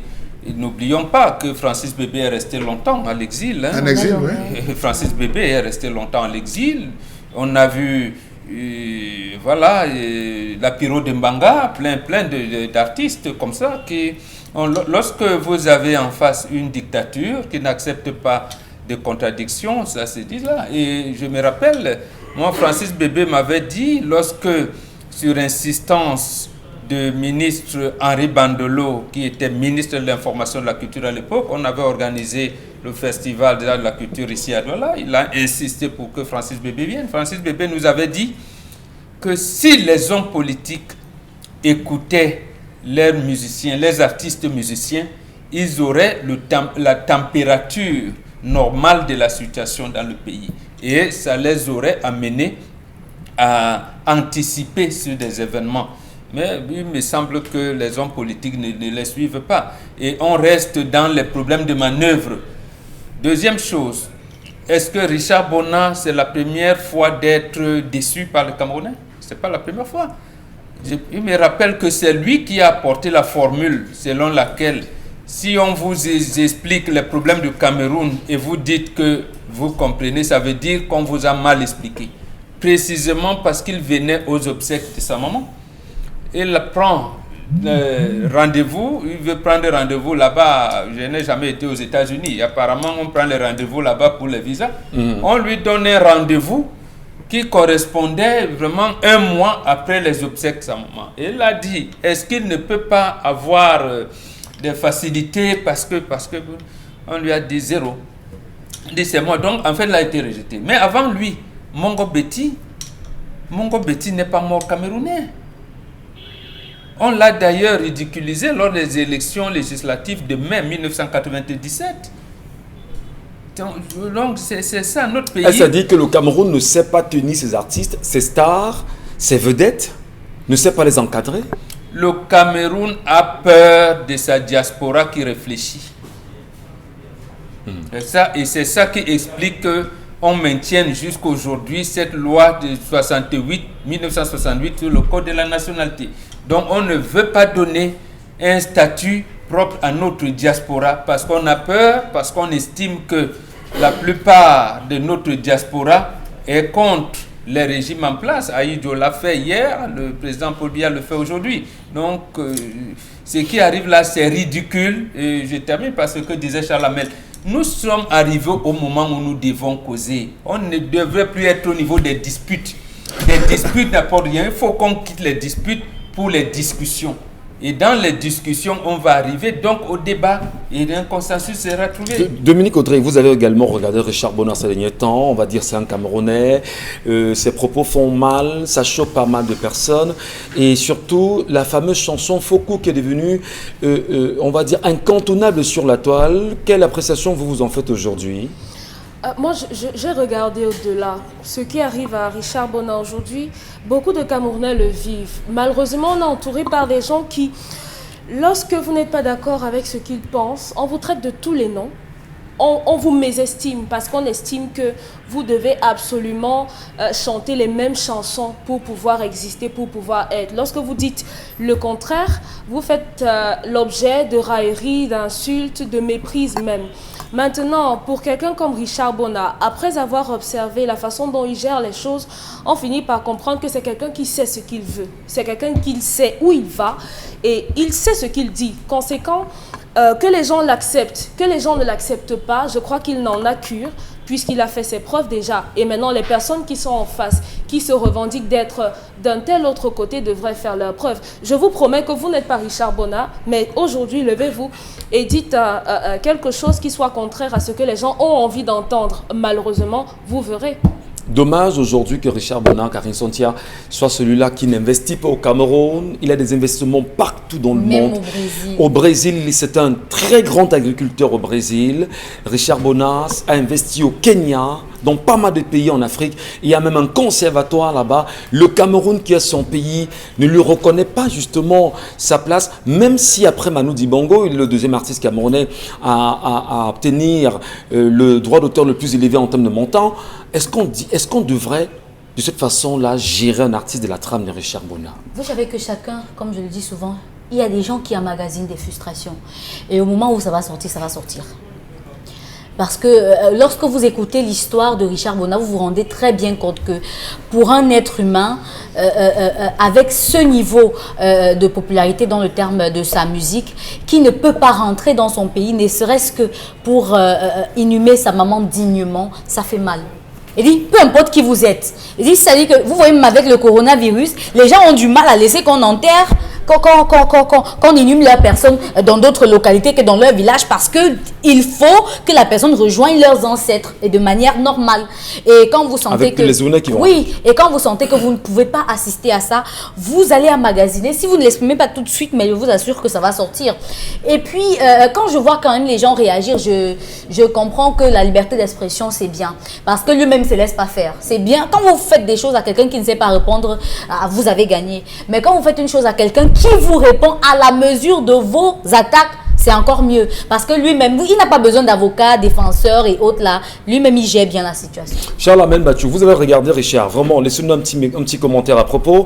Et ça fait le tour sur la toile. Richard Bona aujourd'hui, c'est plus qu'un succès, au-delà de son succès. Qu'est-ce qu'on a fait de Manu Dibango En termes de reconnaissance. Après son décès. Qu'est-ce qu'on a fait de Francis Bébé en termes de reconnaissance? Qu'est-ce qu'on a fait d'Akeloba en termes de reconnaissance? Qu'est-ce qu'on a fait de Rachel Tchungi en termes de reconnaissance? Qu'est-ce qu'on a fait de Anne-Marie Nzié en termes de reconnaissance? Qu'est-ce qu'on a fait? Je crois qu'aujourd'hui, Anne-Marie Nzié, on devait utiliser cette chanson Liberté. Le titre Liberté devait rentrer parmi les 101 musiques qu'il aurait fallu écouter au Cameroun. On devrait le faire. C'est un droit du ministère des Arts et de la Culture de concevoir. Dans tous les pays, à un certain moment, on conçoit cela, d'abord pour les nationaux et ensuite pour la... Ça existe? Ça existe. Il y a les 1001 musiques qu'il faudra écouter. Ce ministère existe vraiment? Oui, dans le ministère. Des arts et de la pour dire culture. que si déjà là, on ne l'a sent pas reconnu, on l'a catégorisé dans la lettre de condoléances en disant que c'est un fils Awa, la communauté qui l'aimait, le pleure. Vous pouvez imaginer, si on a réussi à tribaliser, vous pouvez imaginer jusqu'où on va. Un Richard Bona est dans la trempe des dieux. Les dieux dans le monde, dans son monde. Là, il est considéré comme un dieu. On n'atteint pas ce niveau. Tout ce que vous allez vouloir dire, c'est comme aujourd'hui dans le football, après Roger Mila qui demeure l'unique. On va citer les Patrick Boma, on va citer les Eto'o Samuel Eto'o fils, ceux-là qui ont battu des records. Là, on arrive là, on est Dieu. Dans sa discipline, on est Dieu, monsieur Michel Ngachou. Donc, prendre des individus ou n'importe quel con qui va insulter un prix Nobel, c'est ça Facebook, en fait. C'est ça Facebook. Il s'exprime sur un sujet assez précis, il pose des problèmes, mais vous avez des individus qui trouvent l'occasion de venir lui dire, mais bon Dieu, tu vaux rien. Est-ce que nous avons plein de Camerounais qui ont investi à Yaoundé et dont le village est à Lobo? Mais il a fait toute sa fortune à Yaoundé. Il est différent de Richard Bona. Vous avez des gars qui ont conçu à Douala, il n'y a rien dans leur village. C'est lorsqu'ils meurent qu'on construit. Ils sont différents de Richard Bona. Ils sont nombreux. Ils sont comme ça. Je fais même le geste. Ils sont comme ça. On les connaît. Qui ont plus investi. À l'ouest Cameroun, Alors, qui, une fois décédé, on va rapidement bâtir un petit truc. On a eu un général qui était décédé ici là. Pour l'enterrer, on a mobilisé tout le génie militaire. En 3 mois, on a conçu rapidement pour. Mais oui, ils ne sont pas différents. Ils sont donc qui? Même la Bible dit que celui qui n'a pas péché lance la première pierre. Donc j'estime ici là que c'est un mauvais procès. Le Cameroun appartient à tout le monde.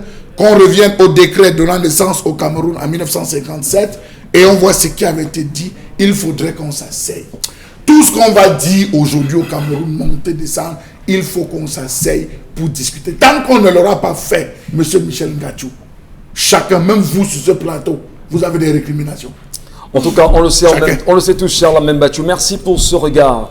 Richard Bona de l'endroit où il est, qui sache que les fils du Cameroun le regardent, qui sache que les fils du Cameroun l'aiment, qui sache que les fils du Cameroun apprécient son combat, qui sache que les fils du Cameroun que nous sommes aujourd'hui, nous allons l'accompagner véritablement. Mais surtout, il va falloir que ce Cameroun que nous aimons tant, qui est cher à nos cœurs, puisse se réveiller. Et que les hommes qui sont, on va dire, au devant, ceux-là qui tiennent la manivelle, qui sachent qu'il y a un Cameroun nouveau qui doit se faire, avec des hommes nouveaux, qui doit se repenser, qui doit se refaire, qui doit se reconstruire. Et on se dit aussi, vous qui êtes au-dessus, vous pourrez changer, vous pourrez revoir votre dimension, revenir aux petits Camerounais, permettre aux petits Camerounais de se reconstruire avec vous. Peut-être aussi en demandant pardon à ceux que vous avez offensés hier. Allons rapidement retrouver au plateau B Consti Lamine, qui nous retrouve ce matin avec un produit, le produit Sorepco. Consti, bonjour. Alors bonjour mon cher ami, bonjour à tous les téléspectateurs et bonjour à tous les clients des magasins Sorepco. Comme tous les mardis et jeudis, il est question de parler Sorepco. Il est question de parler des produits de qualité dans ces magasins qui vous permettent de sourire au maximum. Oui, je rappelle que le sourire, la gaieté, la bonne humeur, c'est dans les magasins Sorepco. Pour tous ceux qui sont fâchés, pour tous ceux qui ont des problèmes, allez dans les magasins Sorepco, allez visiter les magasins Sorepco. Au sortir de ces magasins, vous allez retrouver le sourire et la gaieté. Alors ce matin, nous parlons donc des produits de qualité. Nous parlons de la grande vente promotionnelle dans les magasins Sorepco de Douala et de Yaoundé. Je rappelle que le produit qui sera présenté tout à l'heure est un produit qui est en vente et en promotion dans les magasins de Douala et de Yaoundé. Alors ceux des clients de Bafoussam, de Crébi, de Bertois, de Belova, de Bamenda, de Boya qui ont besoin bien sûr de ce produit, il suffira tout simplement d'aller dans les magasins Sorepco de votre ville et d'acheter ce produit et de le recevoir directement dans ce magasin. Oui, parce qu'avec Sorepco, on peut être à Yaoundé, on peut être à Bafoussam et faire son achat et pouvoir récupérer ce qu'on a acheté à l'agence de votre ville, même si ce produit n'est pas disponible de ce côté-là. Alors ce matin, il est question également de rappeler à tous nos téléspectateurs que la promotion sur les matelas orthopédiques, la promotion sur les carreaux, la promotion sur les réfrigérateurs, la promotion sur les meubles de bureau est toujours valable dans les magasins Sorepco de Douala et de Yaoundé. Alors ceux qui n'ont pas pu acheter un matelas la semaine dernière, alors c'est l'occasion plus que jamais de vous rattraper et de vous rendre dans les magasins Sorepco de Douala et de Yaoundé parce que les vrais matelas orthopédiques, c'est dans les magasins Sorepco et nulle part ailleurs. Nous allons tout de suite ce matin parler de la vente de ce matin. Alors chers téléspectateurs, c'est une offre exceptionnelle. Vous n'aurez cette offre nulle part ailleurs, rien que dans les magasins Sorepco. C'est le confort, c'est la qualité, c'est l'élégance et c'est surtout un prix défiant toute concurrence. Qui l'aurait cru qu'on pouvait vendre un salon en cuir? Oh là là là là! Regardez bien sûr le design de ce salon en cuir. Regardez bien sûr la qualité de ce salon en cuir. Un salon en cuir de qualité, un salon en cuir d'origine, un salon en cuir d'origine européenne. 6 places, vous l'avez à 760 000 francs au lieu de 1 200 000 comme par le passé. C'est donc la grande promotion dans les magasins Sorepco de Douala et de Yaoundé. Cette offre est valable uniquement dans les magasins de Douala et de Yaoundé. Nos amis de Bafoussam, de Garoua, de Bertois, de Kribi qui nous regardent en ce moment, rendez-vous à l'agence Sorepco, achetez ce salon en cuir, commandez-le et directement à partir de Douala, on va vous livrer votre salon en cuir. Je vous rappelle à 760 000 francs, un salon en cuir de qualité, un salon en cuir d'origine. Plus besoin d'acheter les salons qui vont s'incendier à la maison quand il fait chaud.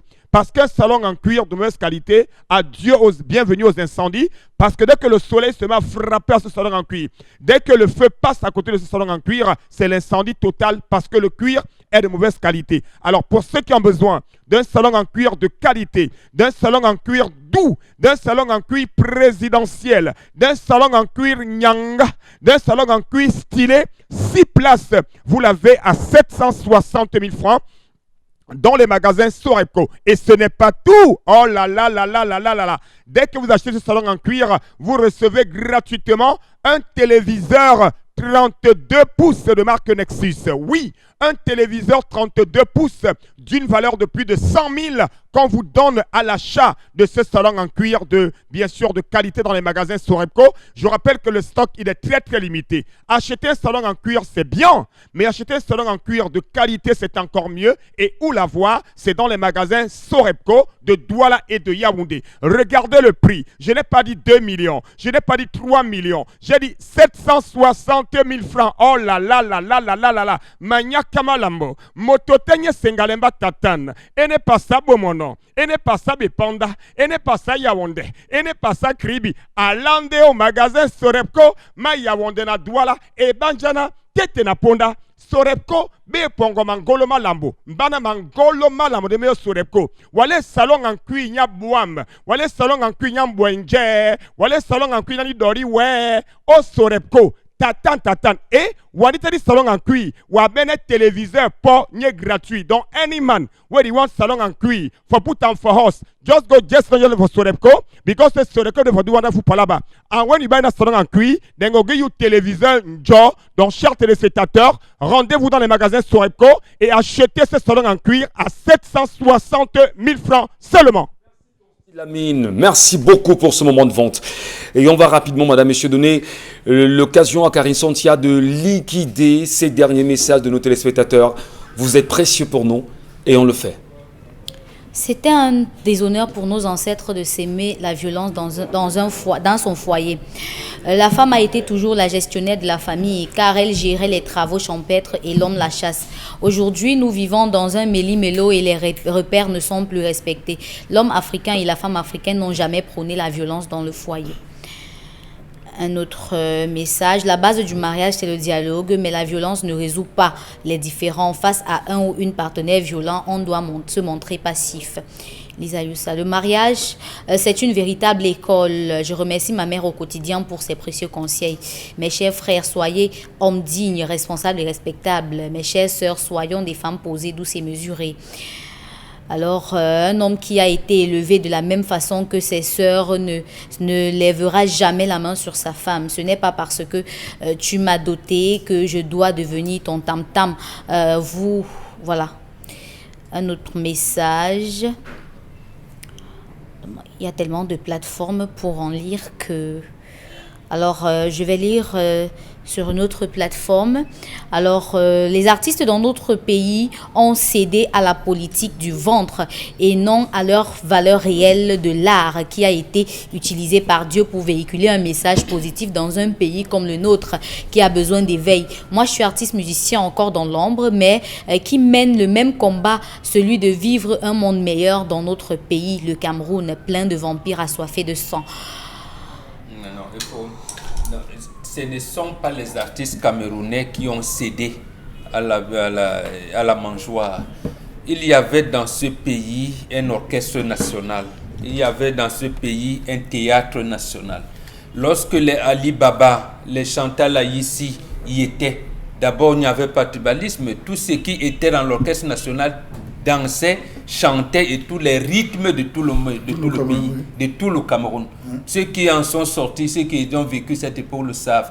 Il est arrivé un moment où on vous dit que c'est la crise économique, je n'en sais rien, mais où tout a été cassé. Tout a été cassé et on a commencé à choisir certains artistes pour certaines fêtes de manière précise. Et là, beaucoup de choses sont... Il est même arrivé un moment où le Makossa était terminé, le Mangambe, le Bikursi, et tout le monde était arrivé au Kwassa Kwassa. Précisément parce que la radio Cameroun ne faisait plus la promotion de la musique camerounaise. Malheureusement. Donc, lorsque pendant une période de 10 ans, on coupe le Cameroun de sa culture, je pense les Bendeka, il faut les saluer. Les André Marie Tala, et pourtant, justement, il faut les saluer. Et pourtant, il y a un penseur qui disait de son temps que la culture est tout ce qui nous reste quand on a tout oublié. Madame, Messieurs, excellente journée à vous. Avec le même plaisir, nous vous retrouverons demain, s'il plaît à Dieu. Portez-vous bien.